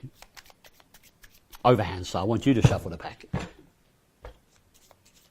Great, I'll take the pack back from you. I'll give the cards a straight cut. Do the same. I think he's done this before. Yeah. Here's the deal. Pick up the cards, spread them out, and ask me to choose a card. Take a card for me. Anyone? Anyone you want. Oh my God, this is fair. Okay, I've got a bad memory, by the way. All right. Well, even I can remember that one. Spread them out again. And no looking. Okay. Goes back in there. Okay. And do you want to shuffle? Just give him a card. No, go on, give him a shuffle. This is Penguin. You've got to shuffle. That's great. And I'll take them back from you, yeah? So I'm thinking of a card. I want you to have one too, so anyone is good. All right. Show it to your friends. Show it to everybody at home. Yeah? So, boom. There we go. Good. And just pop that back for me. Okay. And if I remember rightly, you gave the cards a little shuffle like this, and you did one of these, like a riffle shuffle, yeah? Okay. So far, you've copied me at the beginning with all this business and that fun. Yep. I shuffled you had me choose a card, I had you choose a card, the cards were shuffled some more. If this was any fairer, we'd be cheating each other. Here's the deal. You've done so well so far. I'm going to try and cut to your card in stages, yeah? Watch what I do. I reckon you can do this. I've got faith in you, David. I'm going to cut off a small packet and I'm going to turn them over. Don't make any physical or verbal reactions. I don't think that was your card, but don't say anything. I'm going to cut deeper. Firstly a black, then a red. So far, not a lot of information. I'll tell you what I'm going to do. I'm going to put the first face down card I come to down on the table, making a commitment. I'm going to shuffle these cards as well, yeah? Doesn't get much fairer. I want you to take the cards, hold them in your dealing grip, and this is do as I do, yeah? So cut off a small packet like me, flip them face up. I'll tell you right now, sir, it's Rez's card from earlier, but it's not my card. Right. Cut deeper, cut deeper. You can do this, Dave. I know you can, but that wasn't my card either. Spread through the face-up cards until you get to the first face-down card. Keep it face down and place it just there. And I'll take the rest back from you. Oh, perfect. Nobody ever normally does that. You're a gentleman. 2 cards on the table. Remember, I shuffled, you shuffled. We each chose cards. The cards were shuffled some more. I dead cut to that card. You dead cut to that card, yeah. What was the name of your card? King of Spades. Really? And I guess tonight's a good night because there's his King of Spades. But what maybe will give David sleepless nights on the way home is if he got my card. See, my card was the 7 of Hearts. Turn that card over and show everybody that card and theirs. You did amazing. I'm good. You did amazing. I'm good. So this is a lot of fun. This is called One Deck Do As I Do. I first released this on a DVD about 9 years ago with Russ Stevens. Russ Stevens was the man who first took a chance on me with DVDs and videos in Magic. And Russ, if you're watching this, thank you so much for all you've done for me. Doing that DVD, Handled with Carey, opened up doors for me. People were asking me to do lectures and things like that, whereas before I used to just go to the lectures. People were asking me to lecture, which was great. And Russ, you're an absolute star. Thank you once again. Let's explain this. It's very, very easy. So at the beginning, we have some fun with all the drum rolls and the high fives and all that, or the tens or whatever, and all that jazz. Yeah, it's fun. It's a fun trick. I give you the pack to shuffle, so you shuffle the pack. Any quick shuffle is great, Dave. I replicate Dave. I'm getting tired. I'm lazy. I shuffle the pack. Then I give you the pack back, and you spread them out and ask me to choose a card. A little bit of psychology here, or subtlety. I say, anyone? Have some fun. I take a card out and I say, by the way, now what I'm doing here is a bluff. I do not go, okay, I've got it, and then put it back. What I do is I say, spread them out, Dave. Anyone? And I preface this by saying, by the way, I've got a terrible memory. Terrible memory. Oh, even I can remember that one. Spread them out again and put it back. It's just a small thing and it makes a big difference, I think, yeah? Just be very offhanded. Shuffle the cards. Do you want to shuffle? Well, just to be clear, you don't remember that card. That no, card's that's not a important. total bluff, Dan. Yep. I do not remember it. But I think that little action, a little bit of acting saying, by the way, I've got a terrible memory. Oh, even I can remember that. It's better than going, okay, and then just doing it, yeah? Small thing, big difference, yeah? I take the cards back from you and I say, I want you to choose a card as well, yeah? And in this case, what have you got? You can show me. 10 of hearts, yeah? And I have that card. Actually, well, I've got a nice stand-up control here for this. You can do any control to get the card to the top of the pack. This is a nice control I come up with today at the lovely hotel. I call this the Columbus control. This is a lovely studio, by the way. I really like this, you know. Man, the decor, the artist. It's wonderful, you know. Just get the card to the top there any way you want to. Any way you want to, yeah? But I think in performance, what I did, just for completeness for the guys at home, I cut to the break. There's the selection. These go on top, pinky break above the selection. I did a control you can find in a book called Ferrelli's Card Magic by Victor Ferrelli, which is an ancient book. It's a great book. Take over the break with a thumb. This is called the Mahatma control. I lift off the upper half, my thumb pushes up on the bottom half, and I just shuffle these onto the face. It's a lovely control, very, very simple. Sometimes called the simplified pass, yeah? And after that, I did an in their hands riffle shuffle, if I remember rightly. Holding back, any number of cards is good. Don't try and be cute, like with one card. 4 or 5 is fine. Just keep the selection on top of the pack, yeah? Now, I put the pack down on the table. Now, when you're working, any time you can put the pack down on the table is a good thing. It gives you room to kind of free up your hands and express yourself and stuff like that. It also stops all this kind of flicky stuff, which is very distracting. I used to be guilty of this. One of my mentors years ago, Kevin Ray, and Dan and I will be talking about the late, great Kevin Ray later in the interview. He said to me, put the pack down as much as you can. And you see the Spanish maestros, Danny and Juan and other people doing this. Roberto Jobbi, in fact, said in one of his seminars I went to a few years ago in Europe, the best grip for a deck of cards is the table. Because it stops you having to do all this kind of flicky stuff, like some kind of frustrated 1985 wedding photographer or something, you know, snap, snap, cheese, cheese, you know, that kind of thing, yeah? So, the pack is on there. So you've done really, really well. So all we know right now is your selection's on top. We can now do something which is not my favorite thing or favorite concept or technique, but in the context of this trick, I think it's pretty good. The Balducci cut deeper force. It works. It works. It works. For some reason. It does. I wouldn't use it as an out-and-out card force for a pick a card, force a card trick for a prediction on a piece of paper or something like that.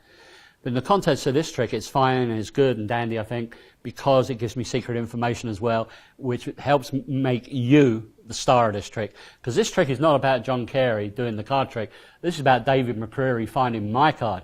I find cards every day of the week. So if I'm working a wedding, I want to make the bride or the groom the star, or the CEO of that little cocktail party. They found my card. Look at him. Let's all give him a big round of applause. You know. Yes, it's important to have effects which make people go, cool, you know, David does great work, John does great work, Dan's just a legend, blah, blah. But isn't it nice just to step back sometimes and say, wow, look at Anthony, look at that. Look how good he was. How did he do that, you know? Kudos to Anthony, you know?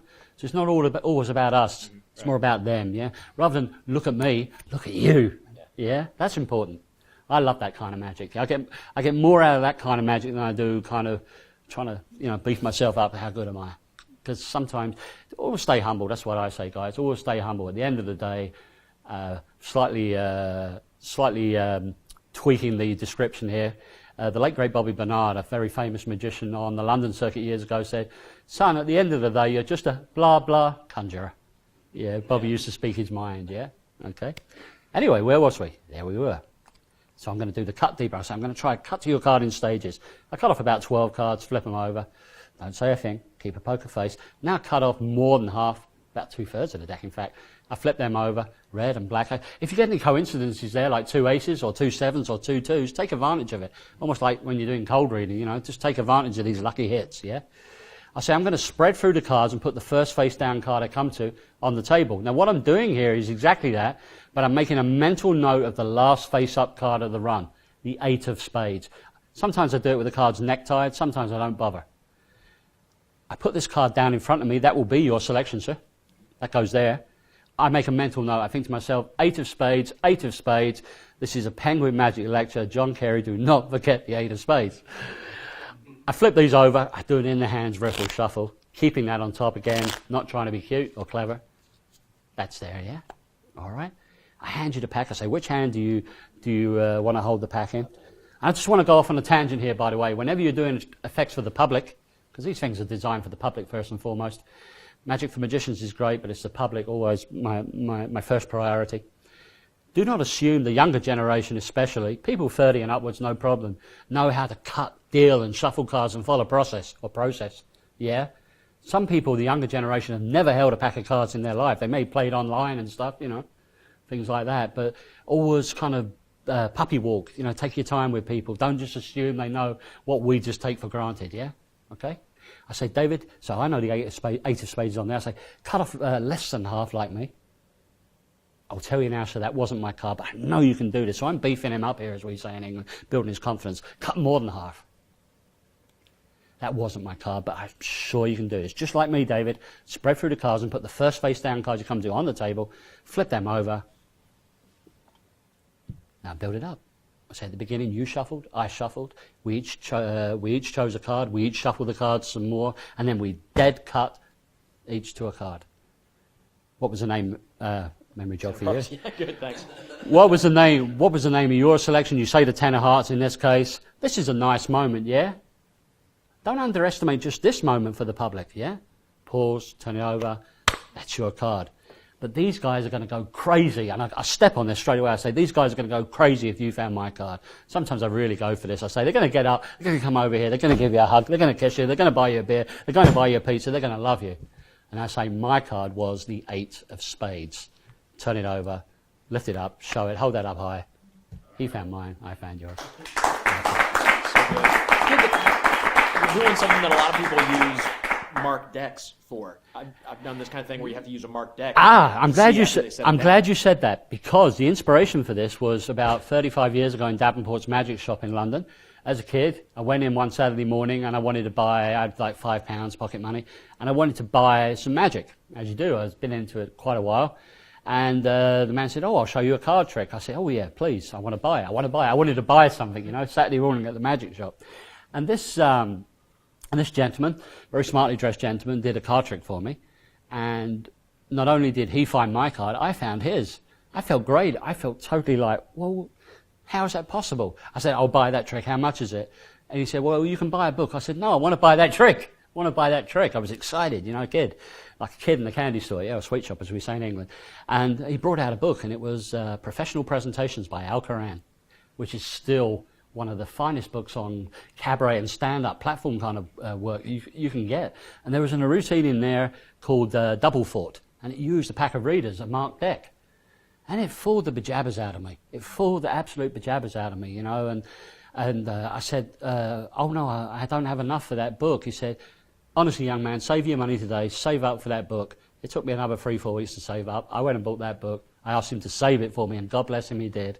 And that inspired me. And then fast forward in 15, 20 years, I started to think about trying to replicate that effect. You're never going to get as close to the marked deck version. Well, you can get pretty close. Obviously, as well, if you throw presentational smoke and stuff and all that kind of good stuff around this, you can do that. So I wanted to get a version I could do with any old deck. Could be a dog-eared deck. We have a saying in England for a beaten-up deck, dog-eared. Do you have that saying over here? Well, I do. I don't know if everybody else does, but yeah. It's pretty common. Well, you've worked in my country a few times, so you know these old colloquialisms, Mr. Harlan. Sure. Slang, as I call them. You could work this with a beaten-up bar deck, which is great. And it's a strong trick. It's not a throwaway, It's not like, deal, and send your auntie to sleep on a Sunday afternoon kind of trick. This is a high-impact effect. Yeah. And you're getting a lot of impact for very, very little work. The title is called One Deck Do As I Do, which is very, very bland. But the risk of immodesty, if you go out and try this just once, you just go and see what reaction you'll get from the public. David, it's been a pleasure. Thank you, sir.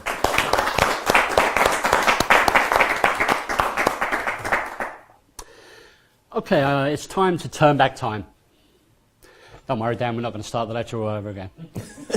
But Dan, I'm going to ask you from the comfort of your little zone over there, Harlan zone as I call it, when I'm watching downloads at home. You strike me as being an evening person, so more than a morning person. Oh, used to be. Definitely not a morning person. No, I'm not a morning person. I used to be a late evening person. Oh, really? Yeah. Oh, yeah. More sensible sleeping out. The only time I saw the morning was coming up on it. Yeah. So now you're more of a hot chocolate and tucked up in bed at 8:30 kind of guy, yeah? Well, not quite, but almost. We're going to try something with time, because a pack of cards, of course, has a lot in common with the calendar and time. You've got the 4 suits, which represent the 4 seasons. 12 picture cards represent the 12 months. 13 values, the 13 lunar cycles. And if you add up all the pips and add the Joker as one, 365, the number of days in a year, yeah? That's pretty well known amongst magicians, but the public don't notice. There's a definite correlation between a pack of cards and time. Dan, I want you to just think of and name out loud your favorite hour of the evening. Not the minutes, just the hour, like 6 o'clock or 11 o'clock, but don't let me influence you. Name any hour. Yeah, let's go with 9. 9 o'clock, Yeah. yeah? Do you want to change your mind? I like it. Excellent. Imagine that these cards represent the hands on a clock. That's 1 o'clock, 2 o'clock, 3 o'clock. Rock, it's a song. Thank you, Bill Goldman. 4 o'clock, 5 o'clock, 6 o'clock, 7 o'clock, 8 o'clock. I'm going to look away here. I promise you guys I'm not taking any peeks. Dan, you got it? I do. Melissa, everybody there, guys there, guys there, guys there. Got it? Get it?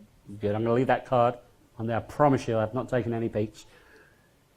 I'm going to put this packet. Now, I could just put that packet on there, but instead what I'm going to do is actually put the pack on top of this card, your card, the Queen of Diamonds. Normally I get you to hold your hand out, Dan, but you stay where you are. Check this out, watch. Under the cover of darkness. First thing I'm going to make your card slowly just fade away. It's gone. Yeah. Then we're going to turn the wheels of time back. Back 3 minutes in time to when we started. To when I asked you just to think of an hour. You could have thought of 6 o'clock, you could have thought of 11 o'clock, you could have thought of 10 o'clock, but you thought of 9. What if we could turn back time? That's 1 o'clock, 2 o'clock, 3 o'clock, 4 o'clock, 5 o'clock, 6 o'clock, 7 o'clock, 8 o'clock, 9 o'clock. It's almost like time stood still. It's almost like time stood still. But maybe, just maybe time did stand still because that stands Queen of Diamonds. And the great news is we're all 10 seconds younger. Thank you. Do it again.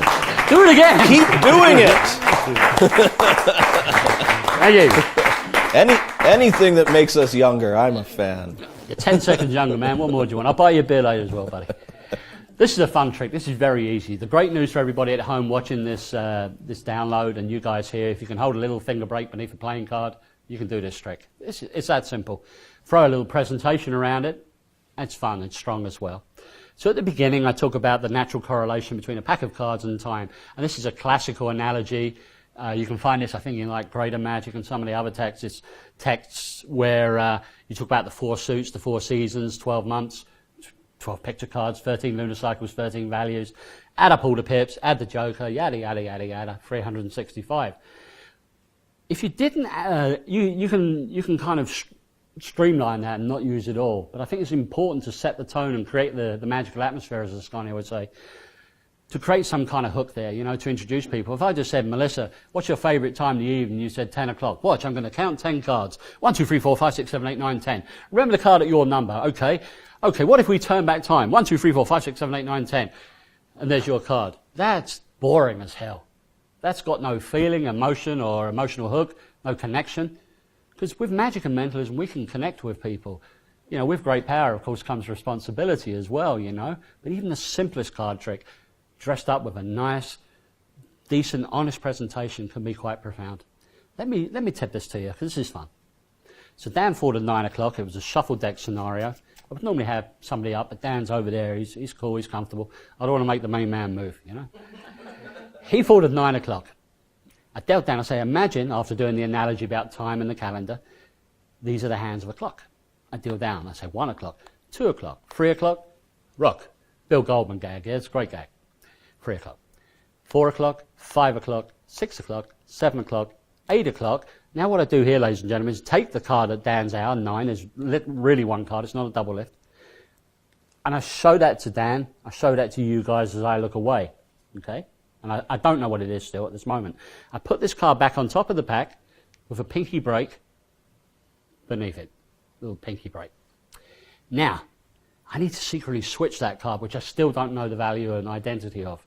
So this is one of those situations, Dan, ladies and gentlemen, where I say I could, blah, blah, blah, but I won't.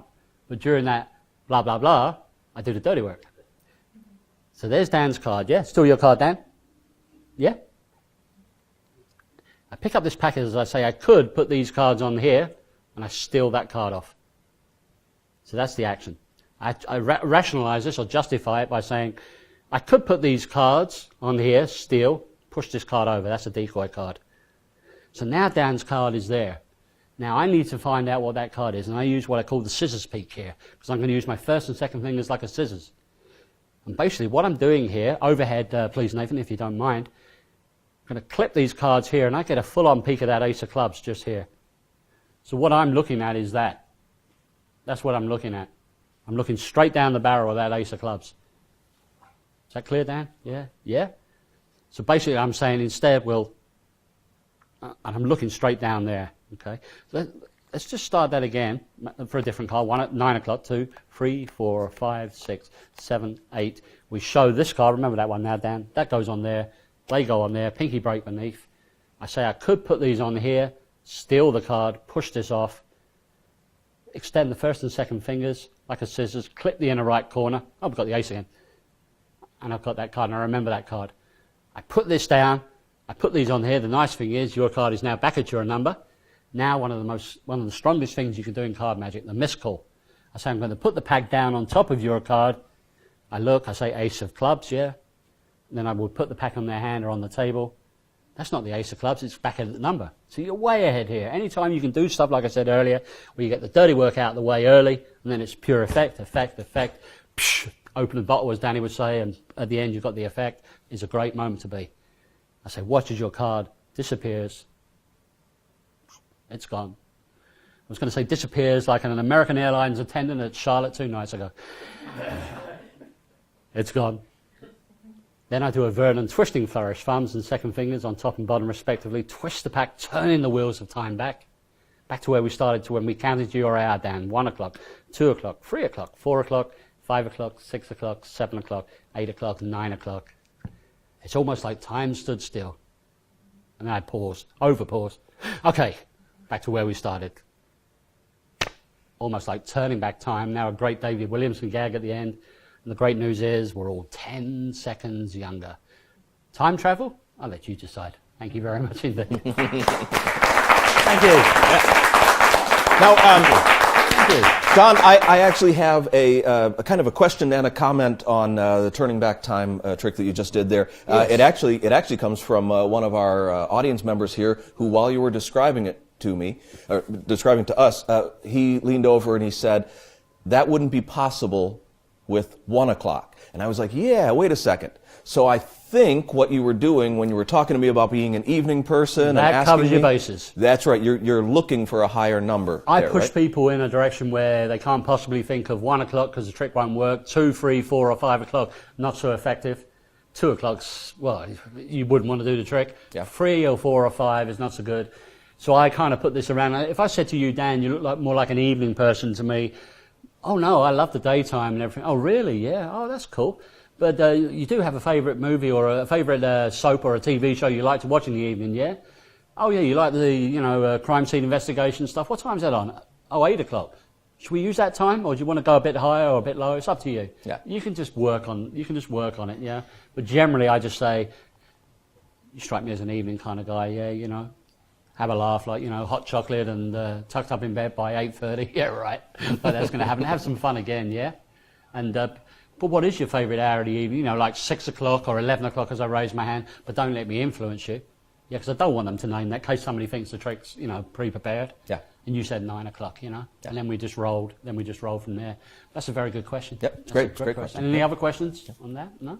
I think we're good. Okay. I'm going to roll back the years now.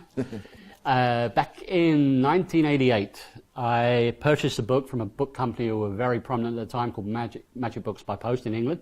They were like the premier dealer in England and Europe for the books, whereas Magic Inc. in Chicago, who still are, were the book guys, weren't they, in Chicago? You could get all the Marlowe books and the Vernon and all the various things. And I purchased a book I saw in one of the old flyers these guys, the dealers, used to send out. And it was a full-page flyer, and it was a big burly guy with a beard on it. It was called The Classic Magic of Larry Jennings. And I just this guy's presence on it was like a silhouette, yeah, on the book, on the back of the book and everything, and inside. And I went, oh God, and I looked at this, and I looked at the price, and this was like 1988, and this book was like 35 English pounds, which I guess is about 60 bucks now over here in America. I didn't have the money. But I saved for it. Mum and Dad kind of helped me along, and I said, I really want this book. Yeah, well, do your chores, do your homework, you know the drill, blah, blah. Well, they gave me the money I got the money ahead of time. They gave me a little treat and everything, and I sent away for it. I would come home from school, and this book seemed to take an interminable amount of time to arrive. It took, for some reason, 8 or 9 days, which was unusual for these dealers, you know. I just thought maybe some postman had intercepted it and opened it up and thought, oh, I like card tricks, happy days, you know. But that wasn't the case. The book came anyway. But the bad news was I wasn't ready for that book. I wasn't ready for that book at all because a couple of years earlier, I'd only really just started on the Royal Road, and we'll talk about Kevin and the Royal Road in the interview in a while. And reading this book, it was like trying to learn Russian, you know, because the terminologies and everything, I just didn't know the techniques. But then about 5, 6 years later, once I acquired more skills and got a little bit better, then the pages of that book come to life. And it was like a whole new thing. And I love the elegance of this man's work. He was a pupil of Di Vernon. And Larry had a reputation for doing real ballbusters, as they say, real hardcore stuff. But he was also very, very creative and could do some beautiful, simple, powerful magic with very little in the way of technical manipulation. He had an effect called Ambitious Classic. Wrong deck, Mr. Carey. He had an effect called Ambitious Classic, and I loved it, and I've used it for many years, and I've seen other people work in it as well with their own little tweaks. Earl Nelson is one. I've seen Bruce Savon perform his version. Some people say Savon invented the plot. He used an ace through 4 and called it a matter of psychology, but the history is a bit sketchy on this trick. It's basically a small packet ambitious card, and this is my little homage to the great Larry Jennings. And it just uses a small bunch of cards. The ace through 5 of spades. Ace through 5 of spades, and so that's the ace, that's the 2, that's the 3, that's the 4, and that's the 5. Okay. And all you got to do is just watch the ace, put down into the packet. Just wait a couple of seconds, and alley-oop it comes back to the top. We'll do it again, Melissa. I'll just save you the trouble of asking. I know it's a bad joke, but somebody's got to use it. Goes all the way down into the packet, amongst the other 5, other 4. Snap, alley-oop, comes back up to the top. We'll get rid of that card. Dave will do it with a 2 for you, yeah? Just for you. Number 2. You see it? Down into the packet, once again. Little snap. Bob's your uncle. It's up to the top. 2 down, 3 to go. Dry man's hands, please excuse me. That's the 3, the 4, and the 5. I'm going to put the 3. Anthony, you can see that 3 going in. Face up, yeah? Well, what if you wanted it to go face down? Just think face down. Look at that packet. Think face down. Your wish is my command, and now it's face down. But if you wanted to think face up, go back in time and think face up. Sure enough, it's now face up. Pretty cool, eh? 2 to go. There's the 4. There's the 5. Watch the 4. Goes all the way down. Just takes a couple of seconds. Comes all the way up. But there's a problem here. What do we do with a 5? I could cover it like this, I could do that, but there's nothing for it to go under or on top of. But watch, this card is a quick change. Artist. And it changes into a 5. And that's a little homage to Larry Jennings.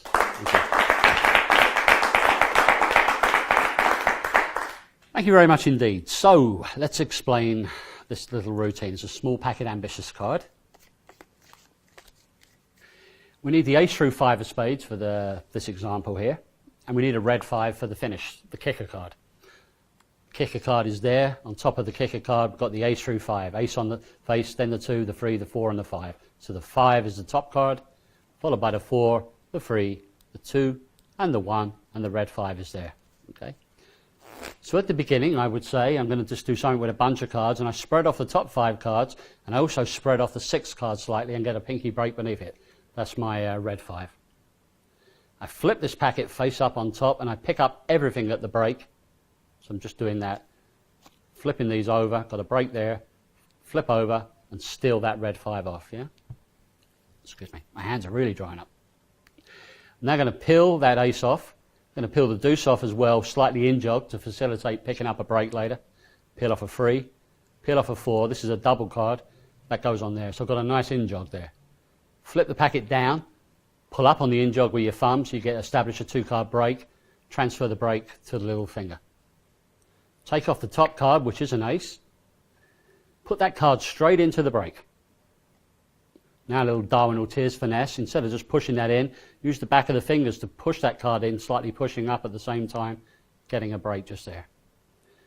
Snap my fingers. Larry used to say alley-oop, so I say alley-oop as well. My thumb comes over, straight into the break, fingers on top, and pivoting off the base of the thumb and doing a stud-style double lift here. So you've got a 2-card break. It's going to pivot off the fleshy base of the thumb here. Fingers on top, thumb in the break, show the aces on top. Flip the double down. Take this card, do a pinky pull down, push that card second from bottom, push this in, and a strong point about this routine is to make sure they see that 5 a couple of times during the routine, all the way down amongst the others, snap my fingers, turn over the top card, the ace is on top, put that on top of the deck, yeah? Now we're going to do a multiple turnover. You've got options here, guys. Please, please, please don't do this kind of stuff, though. I've always called it hitchhiking. I hate it. Yeah, you're better off going underneath the table and doing it rather than doing that, you know. You could do a pinky pull down here or a buckle, but I'm not a fan of the buckle, especially as I get older, the hands start to get a little bit, you lose tact, you know. I must buy some of that paper cream stuff or something, you know, but it's another prop to carry around as far as I'm concerned, you know. So you could do a pinky pull down here, or as I prefer to do, a block push off.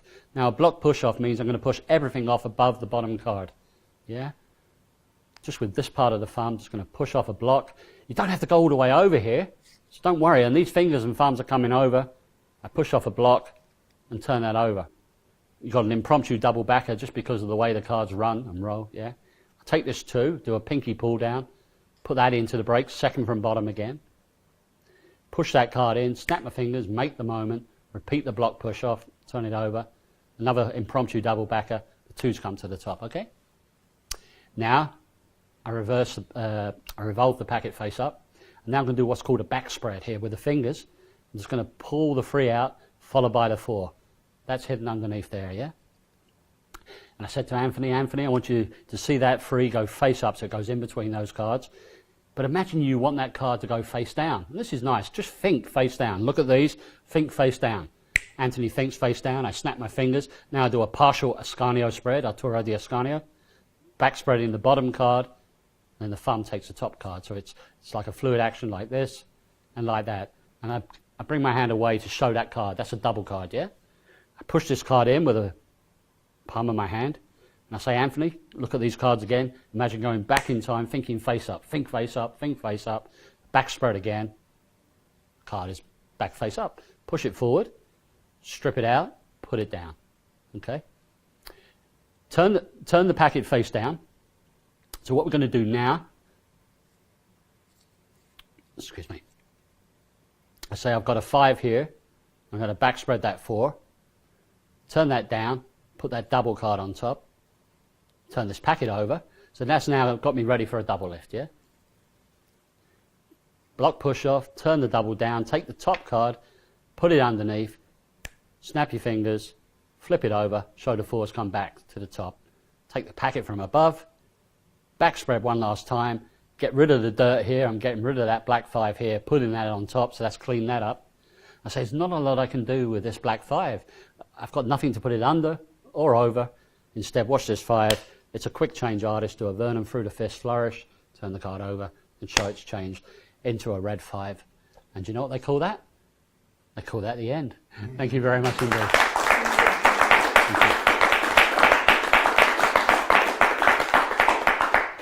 Thank you very much indeed. Okie dokie. Any questions on that, ladies and gentlemen? No? Okay, we'll carry on. Let's see. David, did you bring a pack of cards with you tonight? Yeah, come up here again, David. Give David a big round of applause. Leave them in the case, actually. So we'll leave them just there. Yeah, okay. We'll leave them right there on the pad. Give these guys a little shuffle or a shuffle. Shuffle, J.C. Wagner used to say, I'm going to shuffle the cards, a little shuffle or a shuffle. Did you know, as well as for magical purposes, there are actually places where they teach people how to handle cards, easy for me to say, competently to actually be like croupiers on the blackjack and the poker tables, yeah? And if you don't mind, I've had a bit of experience with training in this respect. Would you take the cards and firstly hold them in dealing grip? There's 2 types of dealing grip. There's this kind of grip here, which is kind of Erdnase, and this is kind of more kind of mechanics. It's up to you which hand you want to Like that, that's great. Come a little bit closer over to the table. Now, first of all, they teach you how to deal the cards, yeah? So you look competent and professional. You don't embarrass yourself when you're out there in Atlantic City or Las Vegas in Caesar's Palace or wherever. So just start dealing cards face down to the table. That's great, and get a rhythm going. And after a while, you get confident. You can give the deck a shuffle as well, because shuffling is important. Yeah, that's lovely. And cut off some cards and drop some cards down, because cutting's important. Shuffle the cards some more. You're doing everything here. You're shuffling. You can deal a couple if you want. Shuffle the cards some more. Cut some cards off. Drop them there. Down. Yeah, you can take some from the bottom if you want to. I think I just did. That's okay. I'll give you a slap later. You can take some cards from the middle, the bottom, the top. I don't care. Push some out. Shuffle those. So you're shuffling, you're cutting, you're doing everything, right? Everything's under your control, yeah? Great stuff. Typical magician does a swing card earlier on, but that's okay. And give those one quick shuffle like this. Or as one tamerers will say, mekla, mekla, mekla, shuffle, shuffle, shuffle. That's great. And put them on top. And square up, because neatness counts. I think he's done a good job there, yeah? So you shuffle those cards crazily many, many times. You shuffled, and you took cards out of the middle from the bottom. You did some kind of weird swing cut thing, whatever that is. And you've done everything yourself. Now, Dave, in a pack of cards, there's two types of playing cards. There's the number cards, like the 2s and the 4s. And, of course, there's the face cards or picture cards, the court cards, yeah? I think everybody here, Dan, Melissa, Anthony, guys, would agree that the picture cards are easier to visualize, lots of color and lots of detail. So here's the deal. You just shuffled that pack very, very thoroughly. If this was any fairer, you'd be cheating me. I want you to pick up that pack. Pick it up now. Okay. Hold it with the faces towards you. Okay. Don't do anything just yet. I'm going to look away in a moment, and I just want you to listen very carefully. In a moment, I'm going to look away, and I want you, when I say go, to start spreading through the cards one at a time from the face, and stop when you get to a picture card, yeah? Okay. Okay, I'll look away. All right. Okay, and when you got one already? Yep. Wow, that was quick. Seriously, David? Yeah. All right, that's cool. And square up the cards and put the thought of that card in your mind, yeah? Okay. Colour, suit, and value, yeah? Yep. And give the pack a cut and complete the cut. Should I show? Let me show the camera. Yeah, please. Sorry, my bad. Done? Yep. There. Assemble the cards, cut the cards, and complete the cut. Okay. Can I turn around? Yep. So it's just like I've walked into this room and you're thinking of a card. Right. Shuffle the deck as well. Yeah, shuffle the deck as well. That's great. All right. And leave those just there. This pack of yours has been here the whole time, yeah? Right. This is just a regular pack of maiden backs, whatever regular is about maiden. Brand new marked decks from Penguin. Oh, it's a brand new marked deck from Penguin. Rick Lax, I'm promoting your product. Rick Lax, I'm promoting your product. And Ellie, if you're watching, I love you, darling. Your singing is great. I'm going to take these cards from here. Now, I could just spread through. Oh, look, Rick. That's the 10, Rick. That's a 4. That's a 7. That's amazing, isn't it? But I'm going to take a card out, because you see, before we started tonight, I was having a cigarette break with a few of the Penguin crew out there, and they're a great bunch of guys, and I just want to go on record tonight as saying what a wonderful, wonderful job these guys do, week in, week out, with Dan, the front man, with Sean and everybody, Tim Trono, everybody. Thank you so much. It's been an absolute pleasure and a privilege to do this tonight. I'm still pinching myself now with excitement. I had a thought about a playing card, and I thought, should I write it down, make it like a mentalist thing, make a little billet, put it in an envelope and say, I thought, nah, I'm not going to do that. I'm just going to borrow somebody's pack, and I'm borrowing your pack. And no BS, I'm going to take out that card I had a thought of about, 3¼ hours ago. I didn't tell a soul. I didn't tell Nate or any of the guys about this. Would you take out the card you thought of from that deck and place it face down on the table, please? Because you didn't physically take a card earlier, did you? You didn't cut to a card. You didn't call a card out. You didn't tell Melissa. You didn't tell Anthony. You didn't tell Dan. You just merely looked through the cards and thought of a card, yeah? Ladies and gentlemen, 2 playing cards. 2 people. 2 minds. And 2 cards. Sometimes in life, strange things happen, but usually they can be explained. Other times in life, things happen which defy explanation. And hopefully tonight, in the rarefied Colombian air, that is the case. Thank you. Thank you. Do you want the good news? Yeah. Completely semi-automatic, self-working. That's it. Thank you very much indeed. Dan, shall we go to the pub now? All right, let's explain this. Let's explain this. This is a lot of fun. And we'll talk about the credits and the history and everything else on this as well. So, when working for a fellow major like your good self, David, I will ask to use your pack and leave it in full view on the table. If I'm performing this for a non-magician, I might have like an unusual back playing card in my wallet, like one of the antique bicycle brands, looks like an old card handed down like an heirloom, and then I will dress the presentation up accordingly, yeah? I'm saying presentation like an American presentation. I've only been over here 3 days. Yo, hear that? I'm saying presentation. Right, here we go. Actually, I sound like from Charlotte, not from Columbia, you know. Good old Charlotte. Oh, I've got to go back there Friday. Please get me home on time. Anyway, where was we? I have no idea. We're at the very beginning. These are my cards. That's usually a good spot to start. Yeah. I'm kidding you. I'm jesting you. I was seriously jesting you. My acting was too good there. He thought I was in trouble. Yeah. I'm okay, Mum. I'm okay. Love you, Mum. Love you. All right, here we go. So I'm going to force this card on you. Here's how we do it. I basically get my picture card I want to force 5th or 6th from the top of the deck. Ahead of time, yeah? If you want to get into this trick on the fly, it's easy to kind of just cut a picture card to the top and just make sure there are no face cards, as you guys say, or picture cards above or very close below it, yeah? So here's the deal.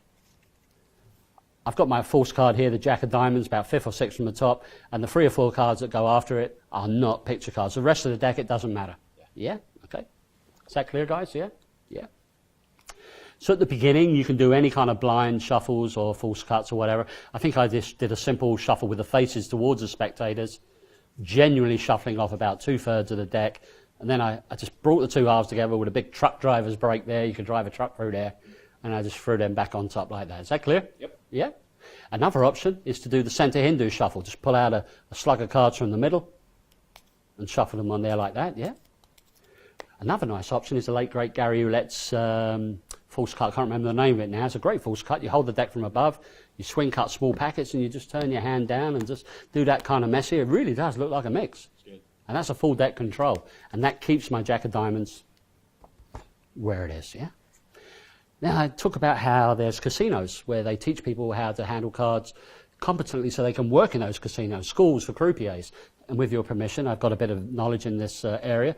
Would you hold the pack and I'll give you a little lesson. You hold them in dealing grip. I say, first of all, you must deal a few cards, learn to deal. So start dealing cards face down to the table.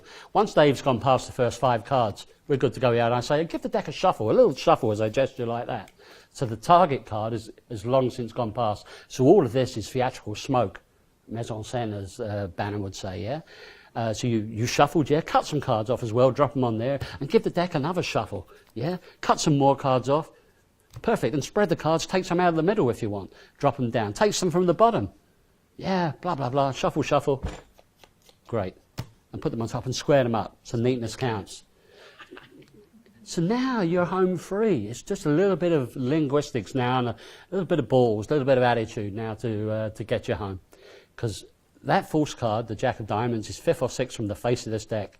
But the perception from the public, and you try this out for the public, they will just say, but I shuffled that deck, I just spread through them, I just thought of a card. Experienced magicians might say, okay, yeah, cute principle, Carey. Believe me, if you get out there and try this on people, you'd be amazed at the reactions you get. I'm not just saying that to toot my horn. And there's reasons why this is so strong. I say, so you shuffled that deck. Now, when I put this routine together a couple of years ago, I thought, I'm going to have to use magician's choice or equivoque, call it what you will, to get you into a picture card scenario or a face card scenario. And I thought, no, you don't have to do that. So I just basically say, in a pack of cards, there are 2 types of cards. There are number cards, and I gesture to my spectator, and you say face or picture cards. So I say, we'll act it out. Dave, in a pack of cards, excuse me, there's 2 types of cards. There's number cards and face cards, you know. There's 2s and 4s, but I guess the face cards have got more colour and detail. They're really, really, if you had them in a picture frame as I go like this, they would look really nice on the wall, yeah? Mm-hmm. Okay. So now I've basically pushed you into a situation where we're going to use face cards. But it almost looks like it's not a process. It's almost like we're having a conversation about playing cards. In a pack of cards, there's 2 types of cards. There's number cards and face cards. Yeah, that's right. And I think the face cards are the easiest to visualise, yeah? Okay. I'm going to look away in a moment. I say, I want you to pick up the pack. I want you to hold it with the faces towards you. And here's what I want you to do. Now, crystal clear instructions are important here. So I'm going to look away. When I tell you to, I want you to start spreading through the cards one at a time. And that's paramount, one at a time. Because you don't go, I'm going crazy off into a middle spread, yeah? One at a time. And I'll tell you what, almost like a throwaway. And I tell you what, I actually want them to do it. I tell you what, just stop at the first picture card you come to. And when I say stop at the first picture card, I don't go, stop at the first picture card. I say, and stop at the first picture card you get to. Would you do that for me, please? And now a little psychological subtlety, as our friend Banachek would say. And I say, already? And in performance, you said it really quick. I say, what, already? Seriously, Dave? Yeah? In other words, seriously, Dave, you're not pulling my leg, or yanking my chain? You're thinking of a card, yeah? Yep. Close up the pack and give the pack a cut, complete the cut. I look round and I say, shuffle the cards. The work is all done. Just through that subtlety, yeah? A bit of credit on the deal down. The deal down is usually used to hold out multiple cards. Al Leach had the trick years ago where you would force a value and a suit, the spectator magician. Darrow, the late Darrow, Lord rest his soul, he used that concept with the dream effect. He had a dream presentation. Untouched, I think it was called, where the spectator will be the star, yeah? Benjamin Earl, wonderful card magician from the United Kingdom. He has a force called red herring, a force of a card where somebody just looks at the card on the bottom, they deal off and they burn the top card and the bottom card and so on. That was published in Genie 2016. But I came up with this about 2-3 years ago, this idea of using a Fordov card, creating the perception of a Fordov card where the spectators would deal. If you think about it, Chad Long's shuffling lesson as well is a kind of a relative because the spectator is holding out a slug in that trick by the dealing and mixing. It's similar. All these concepts overlap. And I say, and you shuffled those cards, and you just spread through and you thought of a card. You didn't physically take one out, right? Now in our presentation here, I said earlier when I was out with the guys, I actually thought about a playing card. I didn't write it down or anything. I could have and put it in my wallet on a piece of paper. And I go through the cards and I say, I'm going to take out that card I thought of 3.5 hours ago. I go through, I look for my jack of diamonds, and I put it down. I say, would you take out the card you're thinking of, please, and place your card face down on the table? This is one of these effects, Dan, ladies and gentlemen, where the sum of the parts really do. I mean, one little subtlety and a whole load of verbiage, and you've got one hell of a strong effect at the risk of modesty, yeah? And to build it up, I say, 2 cards, 2 people, 2 minds. And then I say, sometimes in life things are strange, but they can usually be explained.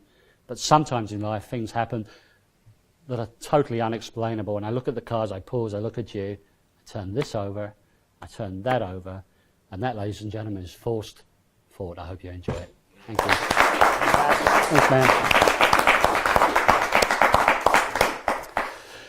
Do we have any questions on that, sir? No, but I do have a comment on the process because I noticed that you go through the force and then you talk about the prediction card, and as far as I can tell, that's a conscious choice to then be able to go back to them and say that you've just thought of a card, right? So that physical process goes away. Yeah. Whereas when you can reframe it, yes. It seems like they could have just thought of any card. Yeah, and, so you shuffled that deck. yeah, if you had taken your prediction out earlier, you can't get away from that physicalness of yeah, exactly. Yeah. I would never present this, good, very, very, very salient point there. I would never present this as saying, ladies and gentlemen, a card of mystery. I will leave that there and then go into that there. Yeah. That's why I think it's best just to have these over here. Less said, the better, you know what I mean? Right. And then later on they're going to think, well, what the hell is this about, And then it's too late. Yeah. Then it's too late, yeah. Dave, there's your pack there. Rick Lax, I'm going to buy some of these soon. Do you do mates rates? Mates rates? There you go. All right, let's have some fun. I'm going to stand up because I've been sitting down far too long. And this is a little something with 3 ladies. 3 lovely ladies. Yeah, I should put that stuff down there. We've got the Sharpie. And Melissa, would you like to come up and join us, please, for the first time this evening? Let's give the lovely Melissa a big round of applause. Thanks so much for coming out. Please take a seat. Great to see you at long last, my online friend Melissa. Melissa, would you shuffle the cards for me? Okay.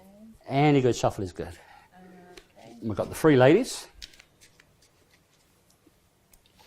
Okay. I want you to spread through the cards and take out 3 number cards, spot cards. Deuces, 7s, 6s, 3s, 5s, I don't care.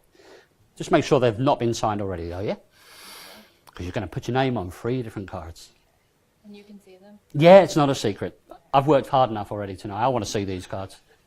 A 7, a 2, 7 of hearts, 2 of clubs, and a 5 of diamonds. Perfect. Do you want to change your mind? No, that's even more perfect. I'd like you to take the Sharpie. I'd like you to personalise each card. Sign each card big and bold across the face of the cards. There's many 7 of hearts, many 2s of clubs, there's many 5s of diamonds, but there's only 3 cards in the world right now, right here, right now, with Melissa's name on them. And I defy anybody to forge that name or signature anytime soon. Beautifully done. Very unique. If I was a mentalist, I could now go into a 10-minute spiel on cold reading, but I'm not going to. You'd be relieved to hear that. Graphology and all that jazz. Yeah. Ladies and gentlemen, you're probably wondering why I've gone to the trouble of having Melissa sign these 3 cards. Let me show you. We'll get back to them in a moment, actually. Let these ladies be the stars of the show just now, yeah? The first queen goes down into the packet. Just takes a couple of seconds. She's quite acrobatic, that lady, and she jumps to the top, yeah? It's pretty cool. She gets a little bit tired, just like us guys, so she goes away for a little sleep. Okay? Queen of clubs. Queen of clubs. Once again, down into the packet. Seriously. No monkey business. You even get to push it in. You even get to wave your hand. You even get to snap your fingers. Yeah, you've done this before. And that little lady comes up to the top as well, which is kind of cool. And we'll put her in the back pocket because she likes a little sleep down there. 2 down and 1 to go. We'll take that queen. She goes down there as well. But you see there's a problem now, ladies and gentlemen. You know what's going to happen. You know where it's going to happen. The only thing you don't know is when. That moment is now. You see as that little lady comes up right there as well. And then she gets rather tired. Which leads us to the question I asked you at the beginning. Why did we go to the trouble of having Melissa sign these 3 cards? Check this out. And it's done. Because you see now down here on the table are the 3 queens. And that means over here in this side jeans pocket, I have the 5 of diamonds. In this back pocket, I have the 7 of hearts. And over here in this pocket, I have a pen. And I have 1 card, but not any old card, Melissa's signed card. Thank you. Thank you very much indeed. Would you stay for the explanation, please? Of course. Great stuff. I'll make sure Mr. Harlan pays you $50 from the budget later on. Don't worry, you're buying the beers with it. So this is called streamlined pocket interchange. Pocket interchange was in effect, the actual plot, I believe was invented by Jerry Sadowitz, the wonderful British comedian and magician, about 30, 40 years ago. He had a routine called The More Things Change, which was published in a book of his. I think it was called Alternative Card Magic. It might have been Cards Hit or Alternative Card Magic, one of those 2 citations anyway. There's many versions of this effect in print and on video in this modern era of media. I had a version called WTF Interchange on my Handle with Carey DVD with Russ Stevens 8-9 years ago, which was very popular in my lectures, I'm pleased to say. This is a recent incarnation, and I'm very proud of this. Again, this is one of those, one little thing gets you ahead of the game so quickly, and you get so much mileage, so much magic out of very little, with only intermediate sleights as well, yeah? Okay. So I take out the 3 queens, I have Melissa shuffle the deck and take out 3 random spot cards. I get her to sign those cards. I take those cards back, I say we're going to get back to those in a while. I say, firstly, let me show you the acrobatic abilities of these little ladies. And I show the first queen. Openly, pinky pull down here. Openly pull down with a pinky. And put that card down into the packet. Push that card in. Tap, a little subtlety. You can show that card on the bottom if you wish. Snap my fingers. Now I do that block push-off we did earlier with the Larry Jennings Ambitious Classic variation and 1 or 2 of the other tricks. I push off everything above the bottom card. But again, you don't have to push it all the way over here, so fear not. You can do a pinky pull down if you want, but that slows it down, I think. I bring the 2 hands together, and I turn everything over. And when you're flipping over doubles and singles, multiples, don't be frightened of the cards. Vernon once said playing cards are very delicate. They're not made of concrete, yeah? So just flip over like the page of a book. Just let gravity be your friend. Yeah? If you're having trouble with your technique, just sit at home or go to the movies and just do that, you know? Just do that for 2 hours, you know? Your girlfriend will probably leave you, but, you know, just do that for 2 hours, yeah? And show that's appeared on top. Flip that down, and this is the nice moment. Just try not to laugh when you're doing this. I'm taking this off like this, fingers in front, thumb behind. I'm setting up the climax right under your eyes here. I'm putting that signed 5 of diamonds in my pocket, okay? I take the next one, So this is an ambitious card dressed up, yeah? It's an ambitious interchange. Open pinky pull down. Now we've got a nice subtlety here. Thumb underneath. I say thumbs. I've got 2 thumbs. That's real magic. Thumb underneath, fingers on top. I turn the packet end for end. So that displays a sign card, which is a nice subtlety, Melissa's name. Now I get Melissa actively involved. So you can push the card in. You can wave your hand. You can snap your fingers. Bingo. Repeat the triple turnover. Bang. That coin's appeared on top. Pause. Let the moment sink in. Repeat the triple turnover, the block push off. Once again, I'm getting the climax ready. I put that in my back pocket if I'm working casually. Otherwise, I'll use my jacket, different pockets. Now a nice subtlety here. I say 2 down, 1 to go. Flashing again, the sign card. Just reverse count these cards. Hold them from above in the middle position. 1, 2, and 3. Pick up this queen. Pinky pull down, bottom card. Push this card in. Pause, and I say, but there's a problem. Leave that card in jogged. You know what's going to happen. Another little show. You know where it's going to happen. Show the top card, sign card. But you're not sure exactly when. And that moment is, push it in, now. Triple turnover, boom. That's the third phase. Repeat the triple turnover. Put that in there. You know what's coming. That goes in there. The finish is ready, right under their noses, all clouded by the smoke of an ambitious routine with 3 queens. You're probably wondering why I went to the trouble of having you sign these cards. Watch. And I go like this. And I usually go boom, boom, boom. Then I can deal down to the table to show 3 queens. Pause at this moment. The pauses are important. Then reach into my right jeans pocket. Show that signed card. Reach into my back pocket. Show that signed card. Show this hand empty. Reach into the pocket. And that's 3 signed cards to 3 different pockets with no palming, and that's called ambitious interchange. Thank you very much indeed. Thank you, Donna. Thank you. Do we have any questions on that piece? No? I don't think so. Yeah. Okay, I'm lucky enough to, like we all are in Magic, to foster some really, really great friendships over the years, both online with the likes of Melissa, David, you guys here tonight, physically meeting people, get to travel a lot as well, and also get to share Magic. And that's one of the great things about Magic, is the sharing of ideas. And a gentleman who hopefully will watch this stream at some point, who's actually worked for your company, Ed Oshman from Florida. Ed did a wonderful job of Penguin with his lecture. I strongly urge you to pick it up from Penguin if you haven't got it, if you want real world workers with cards. He's a great technician too as well. He puts me to shame. I'm old school. Give me a little crimp and a break, I'm happy enough. Ed's like, but each their own. But Ed shared a routine with me. He gave me permission to actually use this routine tonight. And we're going to close this formal part of the lecture before we go and have a chat and maybe have a beer with Dan if he's feeling generous. You never know. It might only be water, but we can pretend it's beer, you know what I mean?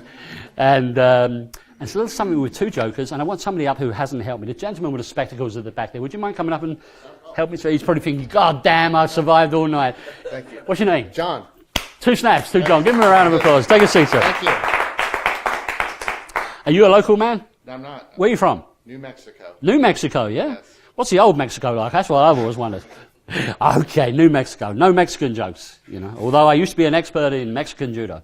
You don't know who I am, and you don't know what I can do. That's an old gag. It's an old gag. Bill Malone, I'm sorry. I think that's one of yours. Do it again. No, I won't. Would you do me the honor of shuffling that pack of cards? We're also going to use the 2 jokers. We're also going to use the magic marker, the Sharpie as well, yeah? Okay. And thank you so much, Ed, for allowing me permission to share this with magicians everywhere. This is a beautiful routine. Firstly, we're going to isolate the 2 jokers. One face up here. One face up, down here, yeah? Okay. So there's about 40-odd cards in between, give or take, yeah? Oh, we've got a few more bonus cards over here. We'll put those in the middle as well. Make the pack a bit bigger. I thought the pack was disappearing right before my eyes there, yeah? So, joker face up near the top, joker face up near the bottom, yeah? And we've got a Sharpie. Take the cap off there, John. Here's what we're going to do. I'm just going to spread through the cards. It's going to spread through the cards, and you're going to say stop somewhere. Stop. Okay, which one do you like? Point to it. Take it out, please, sir. Okay, yeah, take it out. Show it to the audience. I'll look away. Sign that card. And when you've done, just put the cap on the marker. That'd be great. I'll take that from you. Perfect. Been waiting to do that all night. If Danny can do it, I can do it. Show that card to everybody at home in case we forgot, in case they forget. Yeah? Ladies and gentlemen, the joker near the top, face up. Keep onto that card, sir. Put that card back about halfway down. That's great. I promise you, no peeking. Yeah? No peeking. Yeah? So your card's down in the pack, and we've got the other joker down there, about 5 or 6 from the bottom, yeah? Joker near the top, face up. Joker near the bottom, face up. About 40 cards in between, one of which is your card with your name on it, yeah? I want you to cut the pack roughly in half for me. And complete the cut, carry the cut. Square up. Mum always said neatness counts. Here we go. Imagine though, those two jokers going on a little magical mystery tour and actually coming closer and closer together like that, yeah? If we spread the cards, you see the cards have come together a little bit, yeah? Kind of interesting, yeah? I guess that's telling us they've eliminated these cards, yeah, like detectives, yeah? And it leaves us a whole load of prime suspects here, just there, yeah? Okay? All right. You did such a fine job. Just cut off a small packet and put them down there. Perfect. So I guess there was about 15 cards in between there, but watch, if we go like that, there should be less cards now. I think they're homing in. Yeah, look, they're homing in on their suspect. Isn't that great? Yeah. Excellent, excellent. So we'll take those away, and that leaves us just these, yeah? You know what to do. I'll leave these down here. Just cut off a small packet and place it just there. And complete the cut. Put your hand on top of the packet. Ladies and gentlemen, at the beginning, our friend here shuffled the deck. I took the two jokers. I put one face up near the top, one face up near the bottom. There was about 40-odd cards, give or take, in between. He signed the card. That card went back in the pack. And the jokers twice have come closer and closer together. They can't get it much closer now, but watch. Did you see that? Did you feel that? I felt it. Do you believe it? I do. Lift up your hand. I've done my part. Now it's your turn, sir. Do you remember the name of your card? I do. What was the name of your card? Jack of Diamonds. Take that card out, turn it over, and show everybody at home.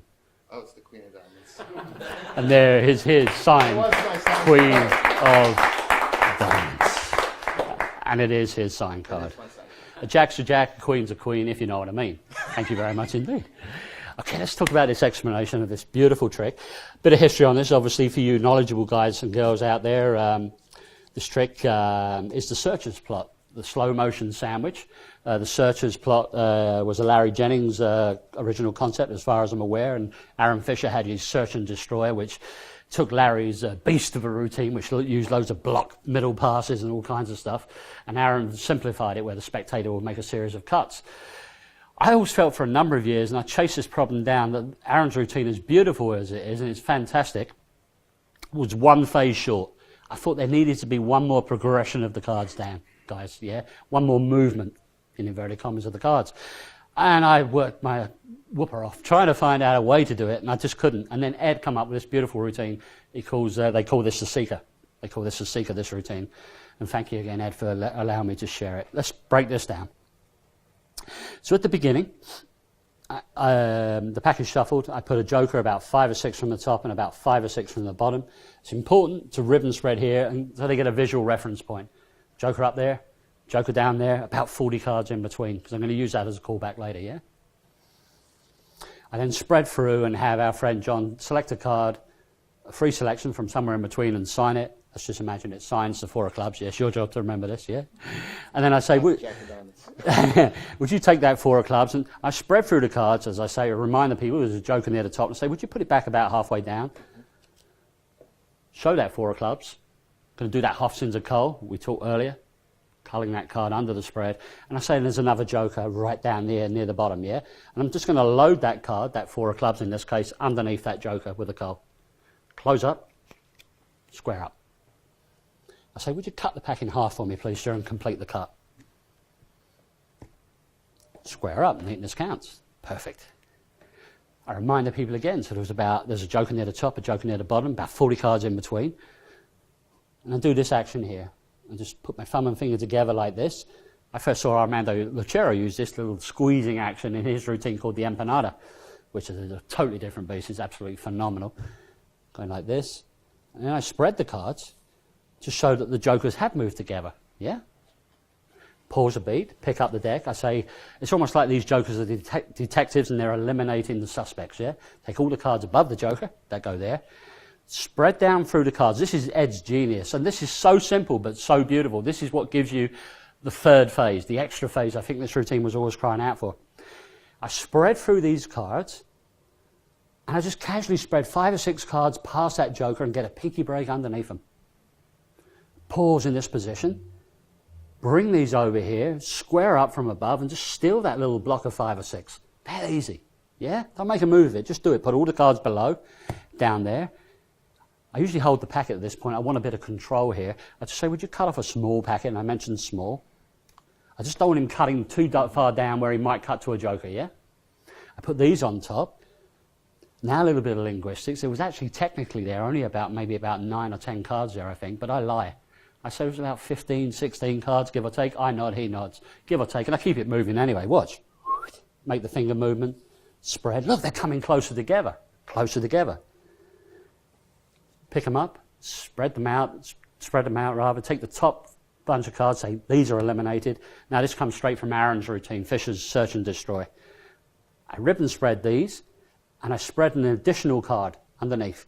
Now, don't think of this as a cull. All you're doing here, you could just steal that card, but it's like a partial cull. My thumb is on top of the joker. I'm just pulling it across and letting that card go underneath. Yeah? I drop these down. I put these on the table now. A little bit of audience management is called for this. Don't do this for people who are drunk. Would you just cut off a small packet for me, please?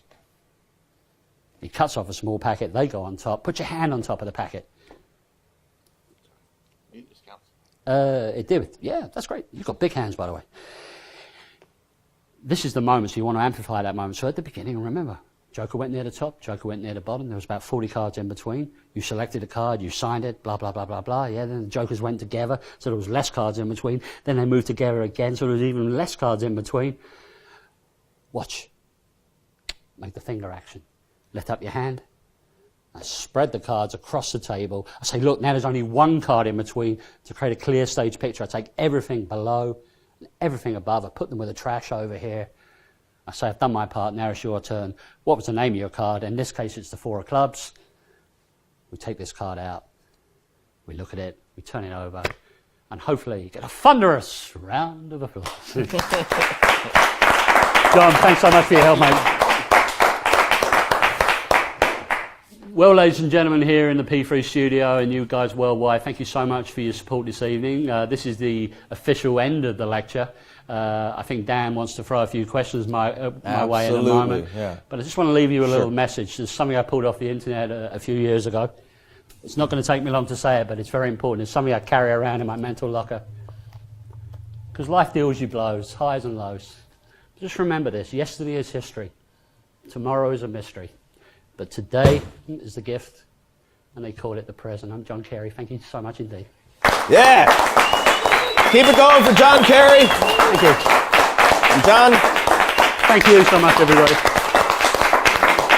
please come over here, sir. Have a seat. Ooh, man. 3 hours. I'm rolling. Yeah, nice job. Nice Thanks, job. man. Thanks so much for having me. You know, we're going to talk about a couple of forces and things after you relax. I can use a your bit. pack, You can yeah. use these. They're a little bit beat up. They're not all there. Oh, look at me. Kind of like me, right? Yeah. Oh, and here we don't have a proper pint glass, but we do have this. Oh, water, yeah? Yeah. Lot of There us. you go. A beer. And there's this. Yeah. Awesome. It only seems proper. Yeah. Do you know what would have been funny there? That would have gone like that. No, that wouldn't have been funny. Is this a local beer? It is. Oh, good. Yeah, yeah. This is a beer that just recently became popular. Okay. It is America's oldest brewery. We're not advertising for them, but you know. Cheers, guys. Yeah, there you go. All right. Nice job. Now let's talk. Yes, sir. So, first thing is that you got your professional start working in the pubs, which isn't terribly unusual. A lot of magicians over in England do start working Yeah, in pubs. pubs are a great place Yeah. because you learn social skills and people skills. But you were too young to drink, right? Yeah. Officially. I got the occasional little half glass out in the yard, from one or two of the regulars. Because I used to like playing 8-ball pool. That's where I learned to play 8-ball. Yeah. Because that became very popular from the States. You know, a lot of great things come over from your country to our country, and I used to do a lot of card magic towards the end of the night on the 8-ball table. Yeah. It's the best close-up pad in the world, right? You can do spreads and all ace assemblies and all that stuff, yeah? But working in the pubs is great. It was a good place to be bad because my level wasn't that great then. I was still finding my way, you know, messing around with little gimmicky things and stuff like that and just having fun. But then we're going to talk about Kevin and Royal Road and all the other stuff in a while. But once my competency improved, then that became a great learning ground. It's, Jim Cellini once said to me, doing magic in pubs is like indoor street magic because you meet people from all walks of life. Professional people, bankers and lawyers, builders, architects, you name it.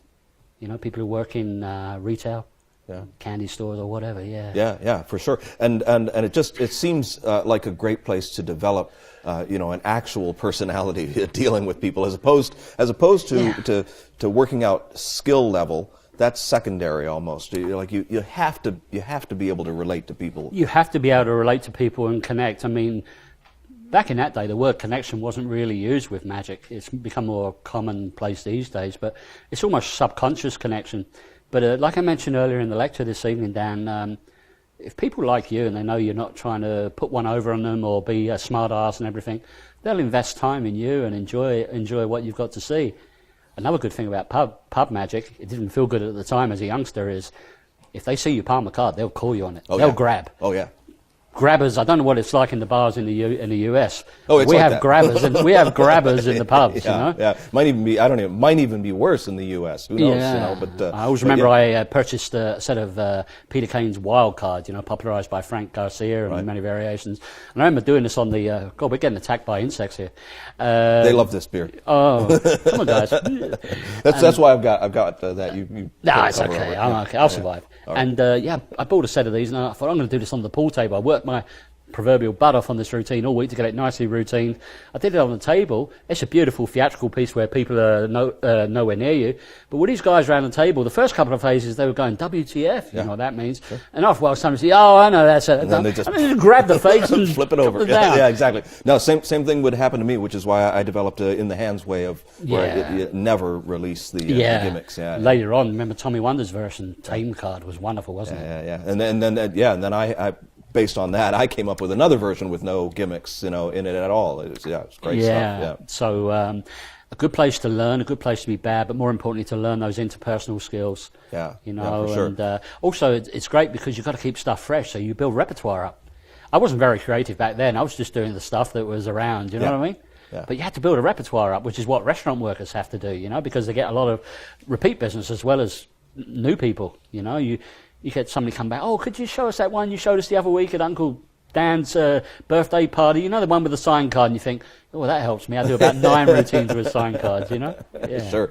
Now, was this all about the same time that you went to the IBM convention? I went to the IBM in '86. When you were about 16. About 16, 17. Yeah. Was it around that same time? Because that was like a life-changing experience for you. Your exposure to this big convention. It was, because at the time I'd just been buying mail order magic from a company who were very famous at the time called Supreme Magic. Edwin Hooper, Ian Adair, and they were one of the main players with Magic Inc. in the States and 1 or 2 other big boys over here for mail order magic. You get their catalogue and their lists, and they had the Magigram magazine, which was their advertising house organ each month. And it was like every couple of weeks, it was like birthday and Christmas. And I'd come home and I'd say to Mum and Dad, I said, is my parcel, going back a couple of years before then, has the parcel arrived? No, go and brush your teeth and take a shower or a bath, and we'll have some food ready for you later. I'd come down, I'd have the meal, and they'd say, oh, look what turned up. And it'd be a parcel. It was already there. They just wanted you to not dig right into it, to do something responsible first. So for a few years, I was just buying stuff, proverbial, most of it was junk. But you've got to start somewhere. Yeah. Because I had nowhere to calibrate from. You buy things. That of course is the old days where you're ordering from a catalog. You got a little description like that and this great illustration, and you think, wow, that's the most amazing thing. Yeah, make this ping pong ball levitate 12 foot in the air. Yeah, and you get it and you think, what the hell have I just spent £2 or £3 on back then? Which to a kid was a lot of money. Sure. Yeah. But going on forward to '86, I went to the IBM British Ring Convention in Eastbourne. And in England, beautiful place by the coast. And it was my first magic convention. And certain things changed things for me big time. Firstly, seeing the late great Harry Blackstone Jr. in the Congress Theatre do his floating light bulb. Oh my God! I was like that. I wish somebody could have taken a picture of me. But I was looking around at everybody else in the house, and they were all like this. Yeah. And then he started, as you know full well, and you guys who saw the late great Harry, do it, making the bulb move in the audience. Right. And if you just go do this, man, it will do that. It will go down. You remember his voice? He had such delivery. Yeah. Like he could self-serve, very, very commanding delivery. And he was a real gentleman as well. And he was a nice man backstage as well and offstage, you know. And then 2 nights after that, at the midnight close-up magic sessions. And I'd never experienced any of this midnight close-up sessions. I was really kind of a layman who bought tricks up to that point. And the late, great Aldo Colombini, a gentleman called Mike O'Brien, who's been very prominent on the British close-up scene for many years, and cabaret, does classical comedy and very, very strong magic as well. He did his rope routine, which was like a George Sands kind of routine, multi-faced, that Darryl later had work on with his rope routine and so on and so forth, you know. And Tabaret and people like that have taken it even further, in insane levels. And then I saw a gentleman who became my best friend. His name was Kevin Ray, and Kevin performed stuff I'd never dreamed of being able to see before, do, let alone do. I didn't know what Divergence Triumph was at that moment in time. The card was selected by somebody who got up in the audience. The return, the pack was shuffled face up and face down. I'm thinking, I'm watching you here. It was almost like I was trying to vaporize his hands. Nothing was happening. And he did that display at the time, which I didn't know. I only learned it a few years later. The late great Darryl, our dear friend Darryl's six-packet display. Beautiful stuff. And he said, all I have to do is cast a shadow, the Francis Carlyle line, you know, which everybody uses, and spread the pack, and from chaos order is restored except for one card. And Kevin had this presence, this little gap-toothed smile, cheeky kind of chappy smile. And when he turned that card over, and the whole room just erupted because his technique was flawless. Me, I was speechless. I was like... and then he later on after that, he went on to do what I later found out was Al Schneider's Matrix, the original version. Right. None of these kickbacks and stuff, and I've got my views on them. Some are good and some are not so good. No blur, no going quick and everything, trying to fool people with speed. It was elegance, it was pure magic. I remember telling Mum the next day on the phone about this. What did you see? And, you know, I told her about Blackstone 2 days earlier. Well, yeah, he shuffled these cards face up and face down. They all straightened out except the selection. And then $4 silver. And Kevin used the dollars with this. He didn't take... I mean, he had big hands, so he could get away. And 4 bicycle cards. And the coins all moved to one corner, and it was magic. Yeah, and he didn't do anything. He didn't They do just anything. moved. There was nothing. Yeah, but Mum said he must have done something sneaky. I said, I didn't see anything. And then to close the set, he also did 2 other routines. He did... Martin Nash's version of a Bill Simon trick called Colours on the March, where you call for singles and doubles and triples, reds and blacks, and then the whole deck, colour separation at the end. And he also did his version of Vernon's Cups and Balls with the triple fruit loads at the end. You imagine what that was like for a 16, 17-year-old kid? Yeah. I went up to him afterwards, after people were going up to him, and you know there was no selfies with phones in them days. It was just people going up. I waited what seemed like forever, and I went over to him, I shook his hand, I just introduced myself, just be myself, and I said, I wish I could do magic like that. He said, it takes practice and study and time. What are you doing currently? I'm buying bits and pieces from Supreme Magic. Kevin, I found from that moment on, this was something which summed him up. It was always so positive. His first thing was to say, Supreme Magic, what wonderful service, great people. You want something, they've got it, you get it return post. If they haven't got it, they'll get it in for you, and so on and so forth. Yeah. And he said, tell you what, meet me tomorrow at Magic Books by Post Stand, and we'll have a coffee as well afterwards. We met there about 10 a.m. He was actually waiting for me. I thought, he's waiting for me. You know, I should have been there before him. And he asked Donald and Betty, who owned the shop, to pass a book back from behind their kind of impromptu counter they'd set up, big stand, big orange hardback book. Changed my life. It was called The Royal Road to Card Magic. And after the convention, we kept in touch via telephone, no texts or emails. But thankfully, Kevin lived for most of his professional career in London, where I lived at the time. And we met up in coffee bars and pubs. I like a pub, I like a pint. Sure. And he took me under his wing. It became like a mentor-student situation, but he would never take a penny or a dime, as you as guys would say. I said, please let me give you some money. I don't have much. I'm not a very wealthy guy. You know, Mum and Dad find the struggle at the best of times, but let me give you some kind of remuneration. He wouldn't take it. What he wanted me to go through the chapters of Royal Road, not jump ahead. Like it says, Hugh Garden Brow said, take your time. Yep. Don't jump chapters. And he would actually show me what those drills would look like and what those routines that they gave you should look like. Because Kevin, you know, he was a three-time winner of the Ron Macmillan International Close-Up Magic Competition in London in the UK back in the 80s and the 90s. That competition, the level back then was FISM-like. Some of the finest from Europe were coming over. It was really strong. He won it 3 times. The trophy is named now in Kevin's memory. Sorry, I shouldn't have mentioned that. No, it's always a challenge. Yeah, because he was like a brother from another mother to me. Sure. He taught me to respect magic, you know, and I'm sorry. And we went through these drills together, and after that we went on to the Vernon material, the stars and magic and stuff like that. He showed me what great magic should look like.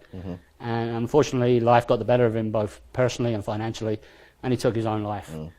We'll cut off that. We'll cut off at that point there, but I'll never forget him. You know, he's always there with me. Sure. My mum and dad absolutely loved him. He used to stay over with us sometimes because he was going through some dark periods prior to taking his life. And like, you know, he stayed over sometimes. We have a saying in England, roughing it. I'd have the sofa and let him have my bedroom. Yeah.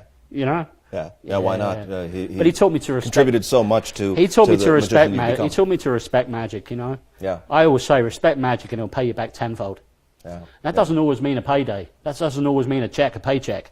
It means in terms of friendship and love and warmth and sincerity. For sure. And it's and it's that kind of thing. My apologies again. I'm no, gonna pull myself it's quite together all right. now. You're talking about somebody that just means was something to me, you know. So important in ways beyond just magic. But if it was just magic, it's still difficult. But somebody that's a real friend, and that's something that anybody that's sitting at home and just doing things through the internet is missing out on, is this chance to actually make a connection with somebody that can really influence their magic on a personal You can do it level. you can do it via the wires, as I call it. You can do it via Skype. I mean, my dear friend Tyler Erickson does a wonderful job via Skype with students all over the world.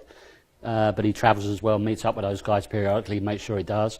But it's difficult for some people in some parts of the world to get that mentorship. Sure. That friendship first and foremost, and that mentorship. Yeah. You know? Now, is there existing footage of him where somebody could see some of his work? If you go on YouTube, if you type in his surname is a bit unusual. It's Kevin, the normal spelling, Kevin, and the surname is Ray, but it's not R-A-Y, it's R-E-A-Y. R-E-A-Y. And if you maybe do a search Kevin Ray and Paul Daniels Magic Show, because Kevin, I think, was the first British close-up magician to ever appear on Paul's primetime show when Paul was world-class and totally in his pomp and prime, Lord rest his soul. Yeah. And Kevin went on there and did the Martin Nash version of the Bill Simon routine I alluded to earlier, with a call to the colours, you know, shuffled deck, and people, you were saying to people, do you want red cards or black? How many do you want?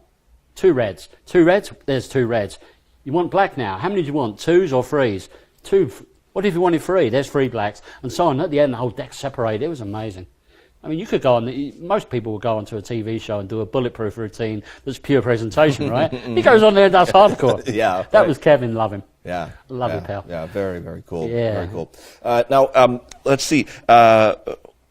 When we talk about your magic, the way that you approach things, I think the main thing that we see is that you're getting rid of all of the unnecessary stuff, just trying to get to the core of what is necessary and make it as streamlined as possible. Trying to, sir. Trying Right? to. It doesn't always work. Sometimes you have to go, let's start again. Yeah, so you know, your process is about identifying what is extraneous. How do you go about identifying what is extraneous, and what do you consider to be the kind of stuff that should be eliminated?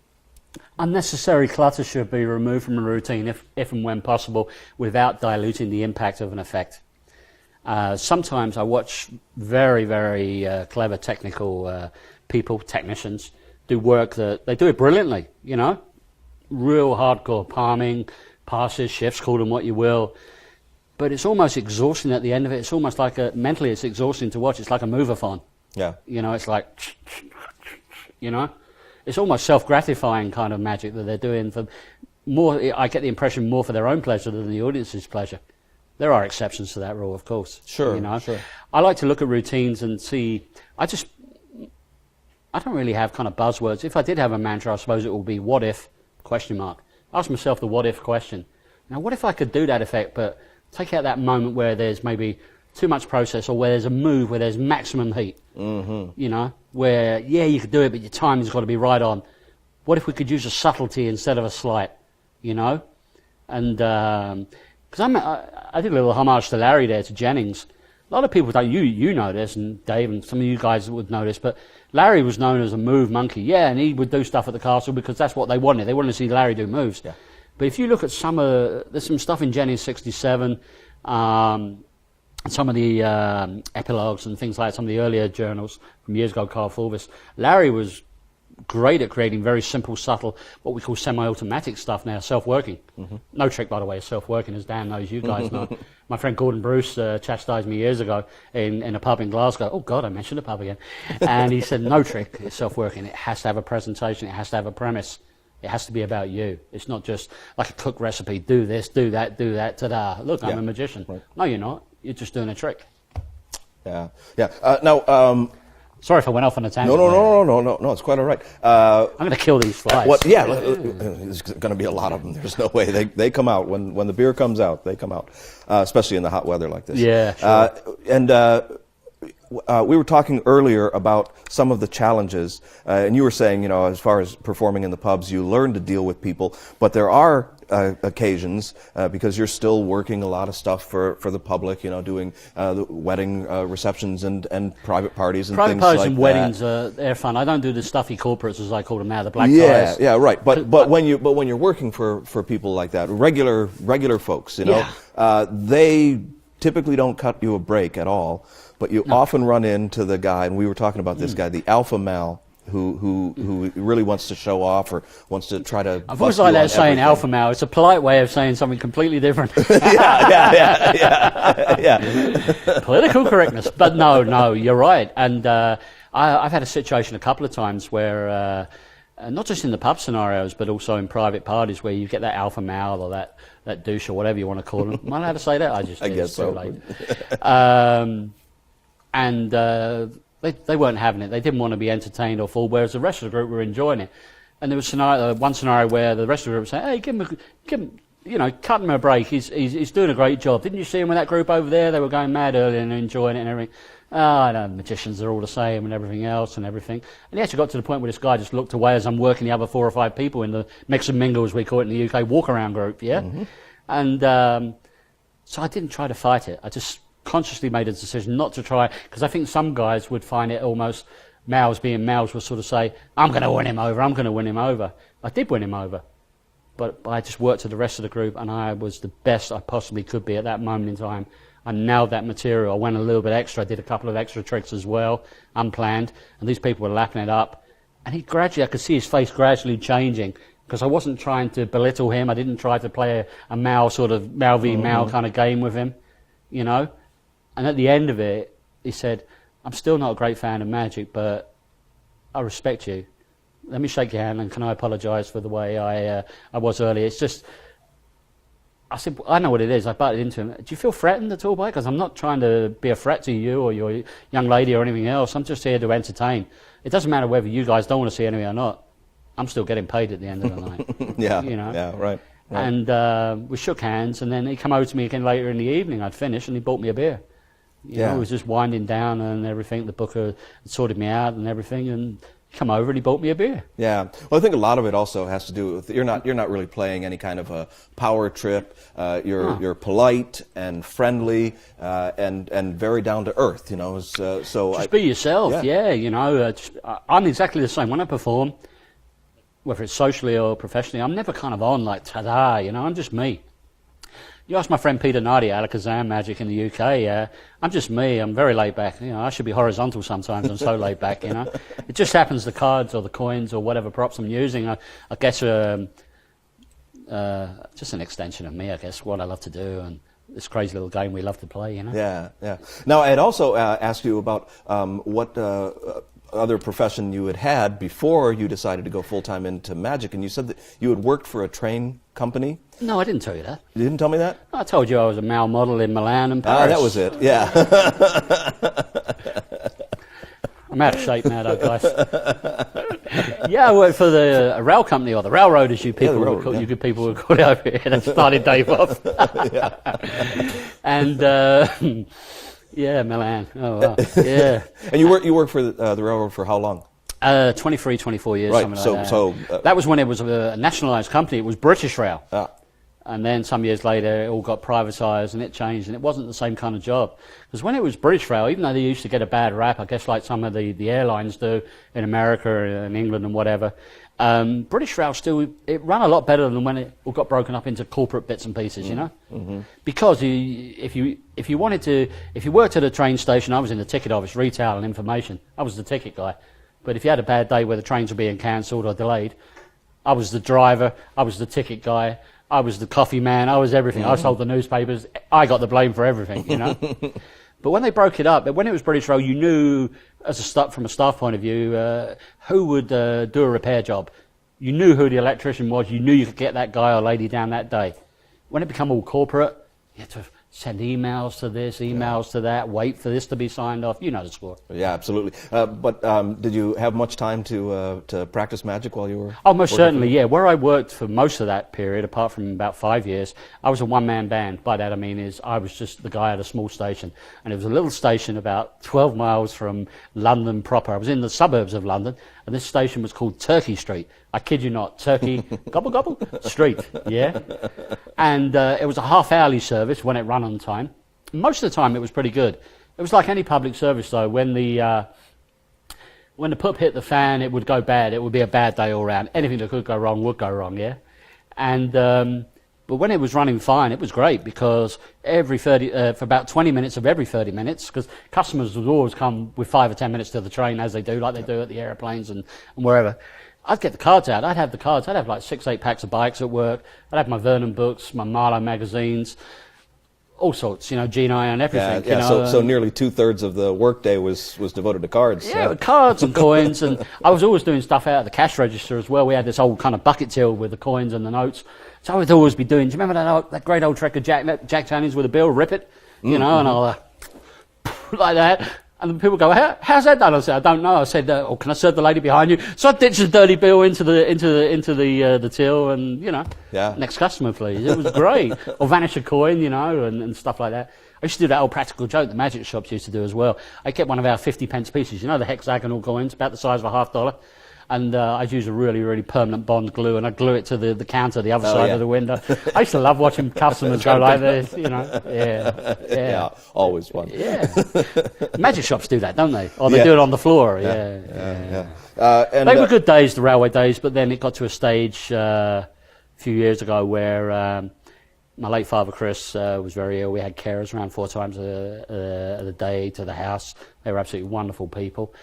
And opportunities were opening up here, there, and everywhere, but I couldn't commit to them because of the railway job. Mm-hmm. And I said to my mum, because my dad's health wasn't too great. He was compos mentis on most days, but he was on some strong medication to help with his pain and his conditions. And I said, look, I've got the opportunity of going to Germany, Switzerland, and Austria here. I need to tell this man so he can sign it off. In other words, so I can do it. What about the railway job? It's a regular monthly wage, son. Yep. You know, blah blah blah. You know. And I said, like, Dad would want me to do it, would he not? You know, I know he's not in a great position right now, and she said, just hold on a minute. And she went up and had a word, and my dad had come round after a good sleep and said, just let the boy do what he's got to do. You only get one go at it. Mm-hmm. You know, words to that effect. Mm-hmm. And I chatted with my dad's carers that evening of the visit and everything, and I said, I can't go back to that railway job, because for about a year prior to that job was killing me. Mentally and physically killing me, because I had to be up at 3:30 a.m. in the morning to be into London, that suburb of London, for a 5:15 start. That's brutal times, isn't it? Mm-hmm. You know, you party animals are just coming in at that time, right? I would never ever do that. Apart from a Blackpool, maybe down Albert Road in Blackpool, godforsaken place. Yeah, well, no, I'd leave the party at 3:30 in the morning so that I could get to bed by 5:15. Yeah, so Mum said, just do it, and she said, but promise me if it goes belly up, in other words, if it all goes wrong in a couple of years, just go back to Civic Street and get yourself something regular. So far, we're doing okay. Yeah, right. I'm never going to appear on top of the bill on the London Palladium, but that's not what I want. I just want opportunities to travel, meet great guys like you, teach my personal students, do my lectures, write my books, do a few wedding gigs, and just do what I do. I haven't got a great big business plan or anything like that. Just want to do what I do and have a good time, you know. Yeah. And you know, I mean, this for me is the pinnacle. I mean, I'm totally honoured and thrilled. Like I said earlier, I meant that from the heart to do this because I'm a fan. I've got about 60 of your downloads with you introducing it. You know, your penguins, your tarbells, and you're doing a wonderful job for the community with your tarbells video library of the tarbell course. And, Well, thanks, but this isn't about me, and I'll tell you what, you know, look, you've already spent a lot of time sharing one great thing after another tonight, Thank you, very and we were kind. going to ask you to do a few other things, but I'm going to say it's better for us to have you come back. I think that's we have you come back and do an entirely new lecture. Yeah, right? Absolutely, because